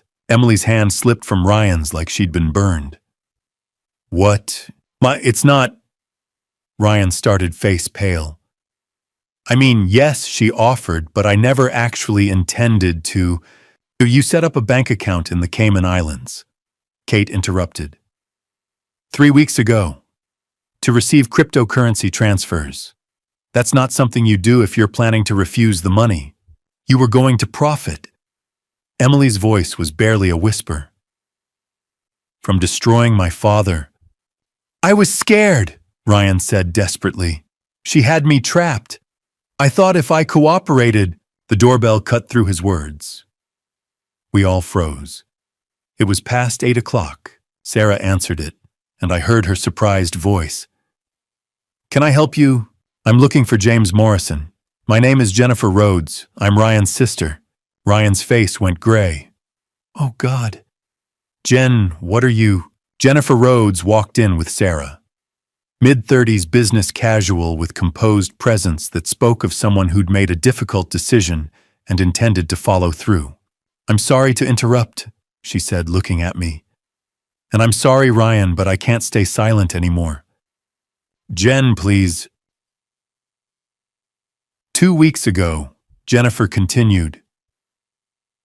Ryan told me what he'd done. He tried to frame it as noble, helping a desperate young woman get justice. When I pressed him, he admitted to the 10% arrangement. I told him to stop, to confess, to make this right. She looked at Ryan with disappointment and grief.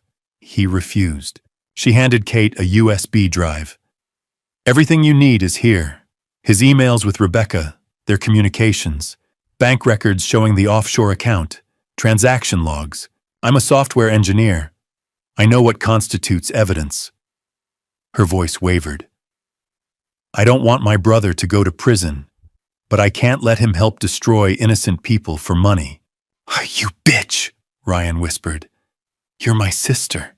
Which is why I gave you 2 weeks to do the right thing, Jennifer replied quietly. You chose not to. Emily stood abruptly, tears streaming down her face. I defended you. Her voice shook with fury and heartbreak. When Dad first accused you, I told him he was wrong. I suggested we just pay them off, because I thought you were a victim who'd made one mistake under pressure. She moved away from the sofa. I chose you over my own father. I stood between you and him, defending you while you were planning to profit $800,000 from destroying his life's work. Well, Emily, please let me explain how you let me believe you were blackmailed. Her voice rose. You let me think you had no choice, that this was all Rebecca's doing. But you wanted this. You wanted that money. Ryan reached for her, and she jerked away. Don't you dare touch me. She turned to me, tears flowing. Dad, I'm so sorry. I'm so sorry I didn't believe you. It's okay, I said, moving to her. Sarah was already there, arm around Emily's shoulders. It's not okay. Emily's voice broke. I chose wrong. I chose him over you, and I chose wrong. She looked at Ryan, and I saw something die in her eyes. The marriage, the trust, whatever love had survived it all, ended in that moment. I want you gone, she said, voice suddenly flat, emptied of emotion. Tonight, move out, take whatever you need. I'll have the rest sent to wherever you end up, but I can't look at you right now. Emily, we can work through this. Get out! The scream came from somewhere primal. Get out of this house. Get away from my family. Just go. Ryan stood frozen. His wife staring at him with betrayal. His sister looking at him with disappointment. Me watching him with something that might have been pity. I'm sorry, he said to no one in particular, and walked out into the Chicago night. Through the window, I watched him get into his car, snow falling as he fumbled with his keys. The taillights disappeared, and Emily collapsed into Sarah's arms, sobbing. Kate examined Jennifer's USB drive on her laptop. Jennifer stood awkwardly by the door. Thank you, I said to her. I know that couldn't have been easy. It was the hardest thing I've ever done. Her eyes were bright with unshed tears. He's my brother, but what he did was wrong. Mr. Morrison? Jennifer said, hesitating. There's one more thing. Rebecca called Ryan this morning. I overheard part of the conversation. My stomach tightened. What did she say? She told him that if you try to stop the auction, if you bring the FBI in, she has a contingency plan. She's uploaded the data to a backup cloud server with a dead man's switch. If she's arrested before the auction completes, the system automatically releases everything to major media outlets and dark web marketplaces. The room went silent. So even if the FBI catches her, Kate said slowly, the data still goes public. What? That's what she told Ryan, Jennifer confirmed. I sat down heavily. Rebecca had thought of everything. Even catching her wouldn't save us. Martinez called early the next morning, his voice carrying the kind of urgency that made my stomach drop before he'd said a word. James, I need to tell you something about Michael.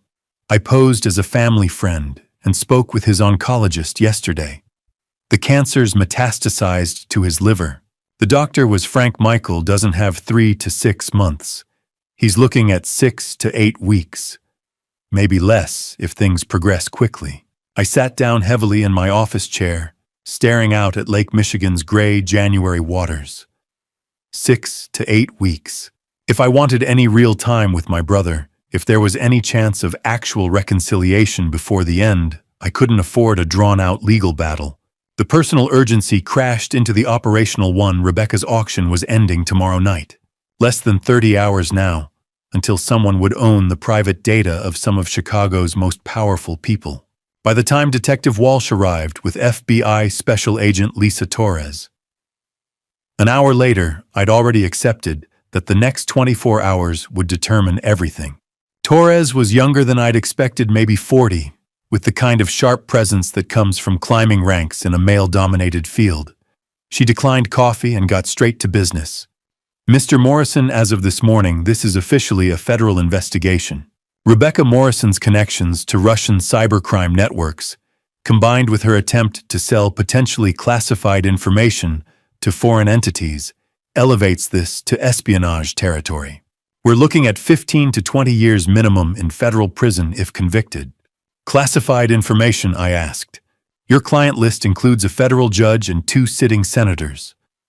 Their private communications, financial records, personal data in the wrong hands. That's a national security concern. She pulled out a tablet showing me organizational charts. The FBI Cyber Task Force has tools local law enforcement doesn't. We can infiltrate dark web marketplaces, create credible buyer profiles, trace cryptocurrency transactions across international borders. Nathan, who joined us, leaned forward. You're going to pose as a buyer.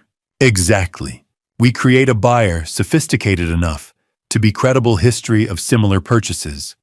Cryptocurrency wallet with traceable but obfuscated funding sources. Technical knowledge suggesting legitimate use rather than law enforcement. We outbid the competition, win the auction. When Rebecca attempts to complete the transaction tomorrow night, we pinpoint her location and conduct simultaneous raids, physical and digital. Catch her in the act, Walsh added. With the USB drive in hand and the data transfer actively in progress. Airtight case. What about the dead man's switch? Nathan's question cut through the tactical planning. Rebecca told someone she's got a backup server with an automatic trigger. We arrest her, the data goes public anyway. Torres looked at Nathan with new respect. That's the variable. Mr. Brooks, if you had access to Rebecca's system architecture, cloud provider server locations, encryption methods, could you identify and disable the dead man's switch before we move in? Nathan thought for a moment. Possibly. I'd need detailed information. Network diagrams, security protocols, trigger mechanisms, the kind of information Rebecca wouldn't share with anyone unless she trusted them completely. Which brings us to the uncomfortable question. Torres's gaze shifted to me. Who does Rebecca Morrison trust? The answer hung in the air, obvious and terrible. Her father, I said quietly. Michael. Your brother is dying, Torres said not unkindly. In considerable pain from what I understand.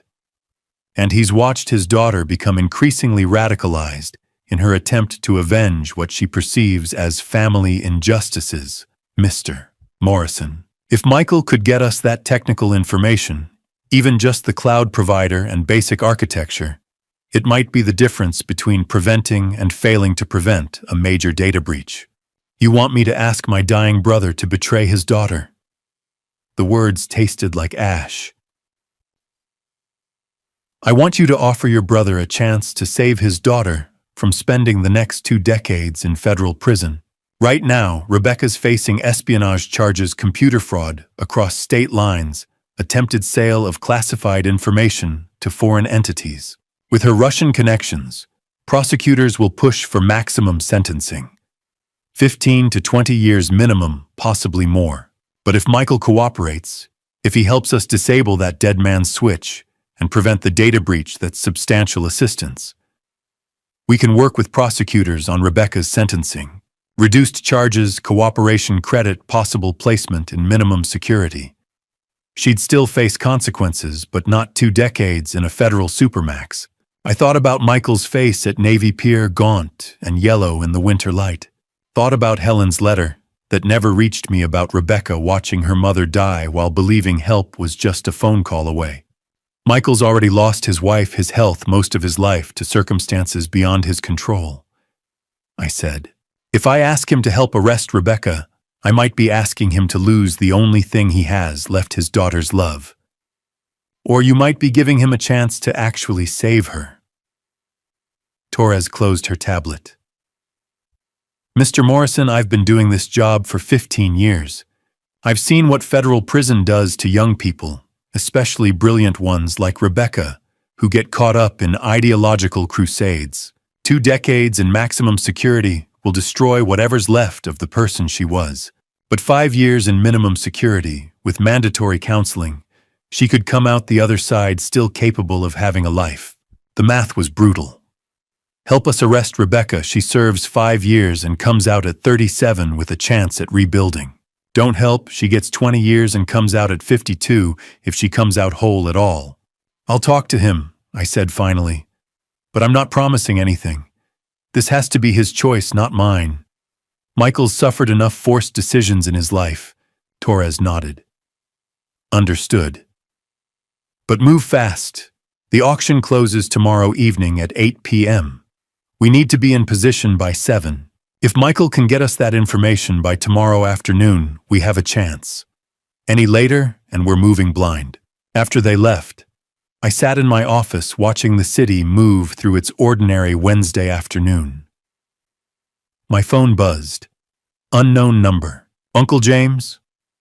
Auction proceeding nicely. 3 serious buyers. 1 Russian, 1 Chinese, 1 from a competitor, Blackwood. Perhaps bid is up to $650,000. By tomorrow night, your secrets will belong to the highest bidder. Audrey. I forwarded the text to Torres and Walsh, then sat in the growing darkness, trying to find the words I'd use when I asked my dying brother to make an impossible choice. I sent the text at 7 that evening, my thumb hovering over the screen for nearly a full minute before I finally pressed send. Need to meet. Tonight. About Rebecca's future, not her crimes. Please. The reply came faster than I expected. Oak Street Beach. 9 p.m. Just us 2. The beach was nearly empty when I arrived, January wind tearing off Lake Michigan like something alive. The cold sliced through my overcoat, numbing my face within seconds. Michael stood near the shoreline, a thin silhouette against darker water. Even from a distance, I could see he'd declined further in just days. His frame seemed smaller, swallowed by his coat. The yellow tint of his skin was visible even beneath the dim streetlights. The cancer was moving quickly. I walked toward him, boots sinking into sand, stiffened by frost. Waves slammed against ice forming along the shore, the sound violent and relentless. Rebecca will never forgive me for meeting you again, Michael said without turning. But I'm here. Thank you, I replied, standing beside him, both of us facing the lake as though it might judge us less harshly than people would. I need to tell you what happens tomorrow. The FBI is planning a sting. They'll arrest Rebecca during the auction transaction. He said nothing, but his jaw tightened. The Russian connections escalated this beyond fraud. They're preparing federal charges, computer intrusion, interstate fraud, attempted sale of sensitive data to foreign entities. If convicted, she could face 15 to 20 years. The wind swallowed his whispered response. Jesus. There's more. She installed a dead man's switch. If she's detained before the auction concludes, the system automatically releases the data. My company collapses, your daughter still goes to prison, and innocent people get hurt anyway. He finally turned toward me, and the exhaustion in his eyes struck harder than the cold. Not just illness defeat. What do you want from me? The FBI needs to disable the failsafe before they move. My IT director can do it if we know how she built it. Cloud provider encryption structure, trigger protocol, anything. You want me to spy on my daughter. I want you to save her, I said quietly. If the data never gets sold, and if she cooperates, prosecutors will consider reduced charges. The agent told me 18 months is possible. With good behavior, less. She'd be free before she's 35. Michael let out a brittle laugh. 18 months for all this. For cooperation. For preventing national damage. For having a father who chose her future over pride. She's all I have left, he whispered. Helen's gone. I'm dying. Rebecca is the only thing in this world that matters. And if you do nothing, I asked, you'll die knowing she's locked away for 2 decades. Is that what Helen would want? He flinched at her name. I learned something, I continued. About Helen's letter. The one she sent me 15 years ago asking for help. His eyes sharpened. I never received it. My secretary threw it away. She thought it was a scam. I didn't know you existed. I didn't know Helen was sick. If I'd seen that letter, I would have paid for everything. The words trembled in the cold air between us. You're telling me you never knew, he asked. I didn't, I said. I failed you without knowing. Let me not fail her now. The silence stretched long enough that I wondered if he would simply walk away. Then he spoke, voice worn thin. I don't know technical specifics, but Rebecca keeps a notebook. Physical. She never trusts purely digital systems. Password schemas, cloud redundancies, encryption hierarchies. She writes everything down. Where? In her apartment? Logan Square. He reached into his coat pocket and withdrew a key. She gave me this, in case something happened to her. He held it between us, his hand trembling. I can't do it, he said. I can't break into my daughter's home and steal from her. But you can. I accepted the key slowly. Save her, James, he whispered. Even if she hates you forever, she won't know you helped. Don't tell her, he said sharply.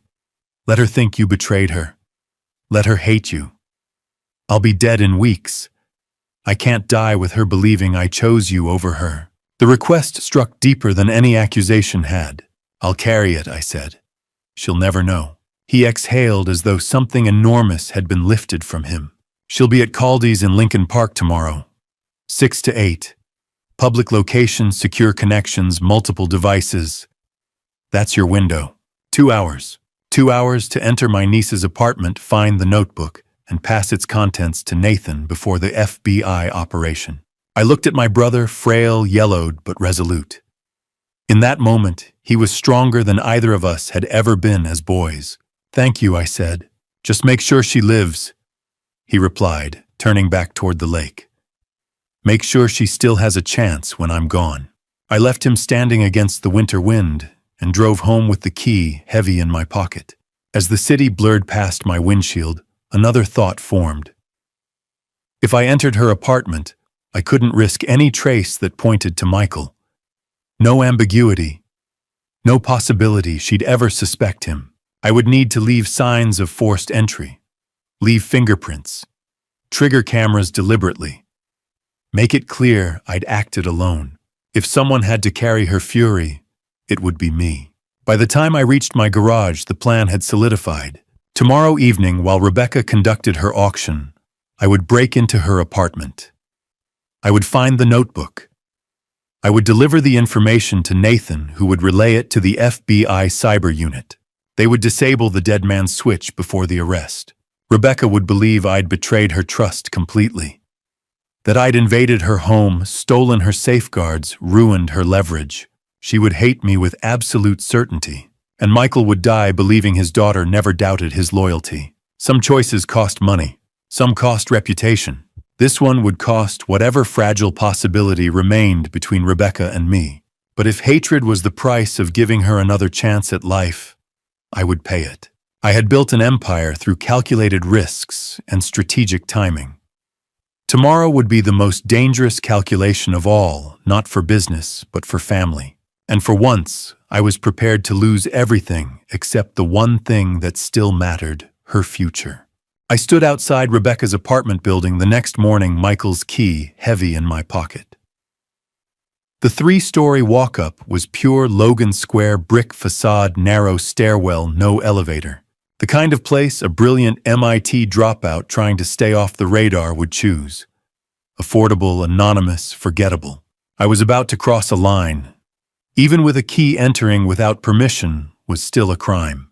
But if I didn't do this, Rebecca faced 15 to 20 years in federal prison, and everything Michael had risked would mean nothing.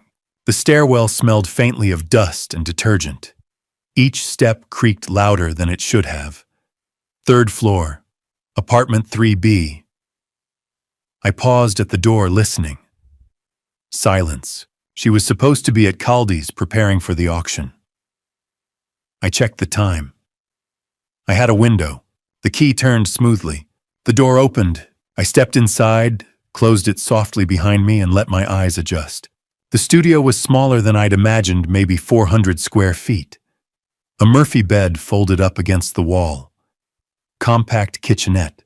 A desk covered with 3 monitors and a high-end laptop that likely cost more than everything else in the room combined. The space was immaculate, minimalist, almost temporary, like someone prepared to leave at any moment. But the walls told the truth. Photographs covered nearly every surface.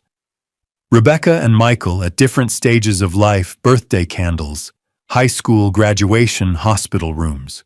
In the later photos, Michael looked increasingly gaunt. A few included Helen, dark hair, gentle smile, the kind of face that radiated kindness. One wedding photo stopped me. Michael and Helen young and unscarred. Michael's face open, unburdened. Helen radiant in a simple white dress, neither of them knowing the road ahead, neither knowing she would one day write a letter begging for help that never reached my hands. I forced myself to focus. Desk drawers first, bills, old receipts, technical manuals, nothing. Bookshelf, programming texts, security protocol references, no notebook. Closet, under the mattress, behind the Murphy bed hardware. Nothing. 10 minutes passed. My pulse quickened. What if Michael had been mistaken? Think like her. Rebecca trusted paper over digital, but she would also assume someone might search obvious places. The freezer. I crossed to the kitchenette and opened the freezer compartment. Behind frozen meals and an ice tray sat a waterproof Ziploc bag wedged deep into the corner. Inside it, a black moleskin notebook. My hands trembled as I flipped it open. Dense handwriting, small, precise, methodical. Passwords, encryption keys in hexadecimal. AWS backup architecture. Digital ocean redundancy. Server addresses with ports. Dead man's switch trigger conditions. Failover contingencies. Everything. I pulled out my phone and began photographing each page carefully, ensuring clarity and lighting. 47 pages. 47 pages that represented her safety net. I sent the images to Nathan via encrypted channel. Got it. Disabling framework. I was sliding the notebook back into the bag when I heard it. A key scraping in the lock. Ice shot through my veins. The door opened. A young woman stood there holding groceries. Mid-20s. Not Rebecca. She blinked at me in surprise. Oh, sorry. I thought Rebecca said someone might come by. Michael mentioned feeding the cat. My brain latched onto the cat bowl near the window. Yes, I said evenly, all taken care of. Her shoulders relaxed. That's so kind. Tell Rebecca we miss her around here. I will. She stepped back into the hallway, closing the door gently. I stood motionless for several seconds. Then I moved quickly. Notebook back exactly where it had been. Frozen meals repositioned. Ziploc sealed. Apartment as I'd found it. I exited, locked the door, and descended the stairs. No one stopped me. In my car 2 blocks away, I sat gripping the steering wheel, heart still pounding. What had I done? Broken into my niece's apartment. Violated her privacy. Undermined her trust. To save her, Nathan's message buzzed. Confirmed. Dead man's switch architecture identified. Remote neutralization scheduled 6 p.m. System disabled 1 hour before FBI action. Relief washed through me. It had worked. Rebecca's failsafe would be gone before the arrest. The data wouldn't auto-release. Everyone would be protected, except Rebecca, who would still face prison. My phone rang. Michael, did you get it? His breathing was labored. Yes. Nathan has everything. Dead man's switch disabled at 6. Silence. Then Rebecca called. My stomach tightened. She knows something's wrong. Said her system logged anomalies. She's accelerating the timeline. How? The auction closes at 5 now. Not 7. I checked the time. 2:07 p.m. And after the sale, Michael continued coughing weakly. She's leaving the country. Flight to Moscow at 11 tonight. Moscow? No extradition treaty. If she completed the transaction and boarded that plane, she'd vanish beyond reach. The data sold. Clients compromised. Rebecca untouchable. The FBI sting was set for 7. Too late. They won't be in position, I said. She'll close the deal, collect payment, and disappear before they move. I tried to stop her, Michael whispered. She says it was always the plan. Of course it was. She had layered contingencies. The dead man's switch was just insurance. Escape was the real endgame. I leaned back in the driver's seat, recalculating everything. The dead man's switch would be disabled at 6, but if the auction ended at 5, she wouldn't need it. She'd sell the data, collect funds, and walk away. Nathan's work would be meaningless. Michael's sacrifice wasted. I checked my watch again. Less than 3 hours until the auction closed. Less than 9 until her flight. Save her, Michael said weakly. Even if it costs everything else. The line disconnected. I stared at the steering wheel. This was no longer about neutralizing a system. It was about intercepting her before she completed the sale. Before she stepped onto that plane. Rebecca had been 3 moves ahead the entire time. But now the board had changed. The dead man's switch was no longer her weapon. Time was, and time was running out. We have to move now. Detective Walsh's voice was tight when I called about Rebecca's accelerated timeline. If she boards that Moscow flight at 11 tonight, she's gone. No extradition. The FBI is pushing the operation up to 4 this afternoon. James, we're down to hours. We had already pre-positioned units as a precaution the moment the auction first went live, anticipating a possible acceleration. By 3 o'clock, I was inside an FBI surveillance van parked 2 blocks from the Logan Square coffee shop where Rebecca planned to meet her buyer. The van smelled of stale coffee and overheated electronics. Monitors lined the walls, displaying multiple camera feeds, street angles, the shop entrance, interior tables captured through concealed lenses. Agent Torres briefed her team crisply. At 3:30, Michael Morrison calls his daughter. He's wired. We record everything. 4 p.m., Nathan Brooks disables the dead man's switch. 4:05, when Rebecca hands over the drive, we move. Through the tinted window, I watched Michael approach. He looked worse than the night before, frailer shoulders curved inward, each step measured. A dying man pushing through his final task. He shouldn't have been standing that long in the cold, not in his condition, but stubbornness had always been one of the few things illness couldn't take from him. At 3:30, he stopped outside the shop and dialed. The FBI technician amplified the call, and Rebecca's voice filled the van. Dad, I'm busy. I'm closing the biggest deal of my life. Sweetheart, please. Michael's voice cracked. Don't do this. Don't sell the data. Don't leave. You don't know who I am anymore, she replied coldly. This is who I am. Someone who fights back. Your mother wouldn't want this. Helen wouldn't want you ruining your life. Don't mention Mom. Her anger was sharp enough to cut. Uncle James ignored her when she begged for help. Let her suffer. Let her die thinking he didn't care. He didn't know, Michael said desperately. The letter was thrown away. He never saw it. He would have helped. I believe that. Silence. Then so you're choosing him over me. I'm choosing your future, he whispered. Please, walk away. We still have time. No, Dad. We don't. You made your choice. The line went dead. Michael stood frozen, phone still pressed to his ear. At exactly 4, my phone vibrated. Nathan, dead man switch offline. Backup servers locked. Torres lifted her radio. All units were live. At 4:04, Rebecca entered the coffee shop. Dark jacket. Backpack slung over one shoulder. Focused, controlled. She spotted the man at a corner table and approached. Through the audio feed, I heard her sit. "You have the money," she asked. "You have the data." She removed a USB drive. "Full Morrison legacy database. 800,000 in crypto. Let me see it." She handed it across. Instead of money, the man produced credentials. FBI, Rebecca Morrison. You're under arrest for computer fraud, wire fraud, identity theft, and conspiracy. Two agents rose from nearby tables. Rebecca's face flickered shock, realization, fury. She lunged for her phone. An agent grabbed her wrist. A table overturned, coffee splashing across the floor. Customers scattered. Within seconds, they forced her down and cuffed her.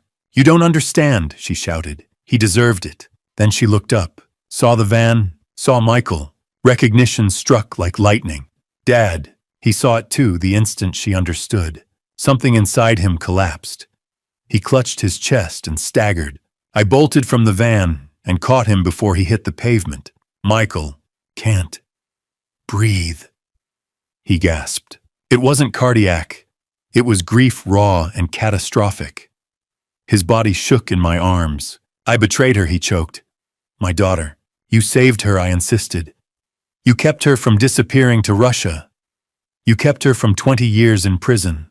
He couldn't hear me. Agents led Rebecca outside. Cuffed, controlled. She turned her head, locked eyes with her father kneeling on the cold sidewalk. The hatred in her gaze was absolute. "I will never forgive you," she said quietly. Not screamed, not shouted. Stated. Michael flinched as though struck. The agents guided her into the back of an SUV. The door closed. Agent Torres approached. "It's over.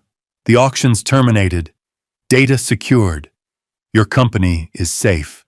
I sat there on the pavement holding my brother as traffic moved around us, like this was any ordinary Wednesday. We had prevented an international breach, protected powerful clients, neutralized the Russian sale, preserved Morrison legacy. On paper, it was a complete victory, but Michael sobbed against my shoulder, repeating his daughter's name as though it might bring her back. She would serve perhaps 18 months instead of decades. She would not vanish into Moscow. She would have a future, but she would serve that time believing her father had betrayed her. And Michael, with months left at best, would live and die under the weight of her hatred. Torres was outlining next procedural steps: federal processing, indictments, cooperation agreements. I nodded mechanically. The wind cut through my coat. Snow began to fall lightly. We had won the case. We had protected the empire. But as I held my brother, while the only person he loved was driven away in handcuffs, I understood something brutal. Victory in court doesn't feel like victory on a sidewalk. Sometimes you save everything that can be measured and lose everything that matters. And in that moment, kneeling on the cold concrete of Logan Square, I could not tell which loss would hurt longer. I stood in Kate's office on a gray afternoon in late January 2025, 21 days after the FBI had taken Rebecca Morrison out of that coffee shop in handcuffs. Kate sat behind her desk, documents arranged with clinical precision. Rebecca sat across from her in orange prison scrubs. Wrists lightly shackled, a woman who had once commanded digital systems from the shadows and now moved only when permitted. Her public defender, Angela Ross, watched carefully. Michael stood near the window, leaning on a cane, too weak to sit long. I remained by the door. Kate read the agreement. Rebecca Morrison pleads guilty to 1 count of computer fraud and 1 count of identity theft. The United States Attorney recommends 20 months in a federal minimum security facility, followed by 3 years of supervised release. Mrs.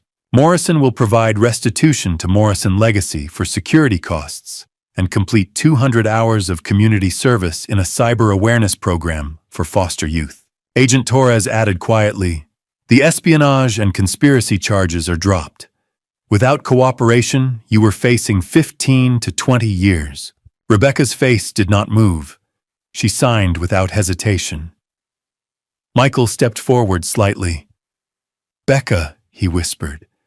She didn't look at him, but before the paperwork was collected, she glanced at me, brief, unreadable, then lowered her eyes again. In early February, I helped Michael move into my Gold Coast house. His possessions fit into 2 suitcases, 1 box of photographs, and a plastic bag containing Helen's wedding ring. I carried them upstairs to the guest room overlooking Lake Michigan. The water was gray, rimmed with ice. Michael stood at the window a long time.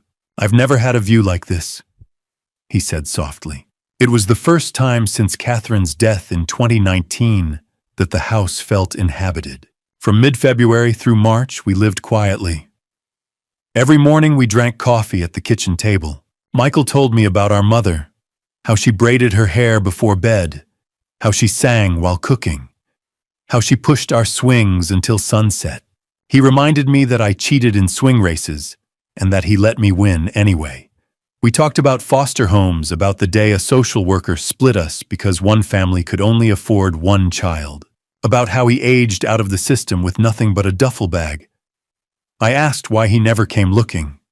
He said he tried once in 1985, then convinced himself I didn't need him. Those 8 weeks changed me. He taught me to sit still, to watch morning light shift across the lake, to understand that presence matters more than power. Rebecca visited 4 times under humanitarian leave. The first visit was strained. She spoke only to Michael, arms folded, eyes avoiding mine. The second visit, she asked about his pain medication.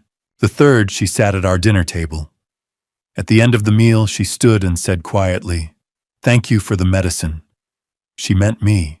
The fourth visit came at the end of March. Michael had fallen asleep. I stepped onto the rooftop deck. Rebecca joined me, her guard waiting below. We stood in silence over the city lights. "I hated you for so long," she said. "I know. But you didn't destroy us," she continued. "You gave my father dignity. And you gave me a second chance." She looked at me then. Tears gathered, but did not fall. "He's still my father," she said, "and I'm still his brother." By late April, spring softened the city. Cherry blossoms lined the lakefront. Michael declined quickly. Nurses came daily. Emily and Sarah visited often. One afternoon, he asked whether Helen had forgiven him for failing Rebecca. I told him Helen would have seen love, not failure. Michael Morrison died peacefully on April 30th, 2025. Rebecca was present under leave. Emily and Sarah stood nearby. I held his hand. "Thank you for finding me, brother," he whispered. Rebecca collapsed into tears. I held her as she wept. We buried him in early May at St. Michael's Church. Pastor Robert Coleman officiated. The gathering was small family friends, those who had walked through the storm with us. I spoke about forgiveness, about how wealth is measured not in property, but in who stands beside you when everything collapses. I said Michael spent 65 years alone, but not his last weeks, and that mattered. In mid-May, Kate and I revised my will. Morrison legacy would pass equally to Emily and Sarah with protections to keep it intact. The remaining holdings would do the same, and we created the Morrison Marshall Fund, honoring both surnames to support young adults aging out of foster care, housing assistance, scholarships, mentorship. Michael's story rewritten into opportunity for others. Now, in early 2026, I stand on the shore of Lake Michigan and look back to New Year's Eve 2024. I was wealthy then, powerful, alone. I built an empire in steel and glass. But the real legacy is different. 8 quiet mornings over cooling coffee became richer than any contract I ever signed. A brother returned to me just long enough for forgiveness to heal what childhood had broken. A niece chose accountability over vengeance. And from our fractured past grew hope for children who might otherwise face Michael's lonely road. The buildings still stand. Morrison legacy still thrives, but the empire that matters is written in forgiveness, and that is the only one worth leaving behind. Before you close this window, let me leave you with something that cost me 7 decades to learn. God gave us time not to build empires, but to build bridges. I spent 72 years chasing success, and it took my brother's dying breath to teach me what mattered. Don't be like me. Don't wait until someone is gone to say you're sorry. Don't let pride destroy what love could heal. This family story taught me that dad revenge, whether it's my anger at Michael for leaving or Rebecca's dad revenge against me for abandoning her father, only multiplies pain. Every act of dad revenge I witnessed or considered became another brick in the wall separating us. The real victory was not in destroying Rebecca or protecting my empire. It was in choosing forgiveness when vengeance felt justified. Look at your own family story tonight. Is there someone you've cut off? Someone you've refused to forgive? I'm telling you, the cost is too high. Life is shorter than you think, and bitterness is a prison you build for yourself. Every family story carries wounds, but also the possibility of healing. If this story moved you, I'd be honored if you'd leave a comment sharing your thoughts, or perhaps your own journey toward reconciliation. Share this video with someone who needs to hear it. And if you'd like to hear more stories that challenge us to live with greater compassion, please subscribe to this channel. Thank you for staying with me until the end. I want to be transparent. Some elements in the stories ahead are shaped for educational purposes and may include creative interpretation. If that doesn't resonate with you, feel free to explore other content that better fits your preferences. May you find the courage I couldn't find sooner.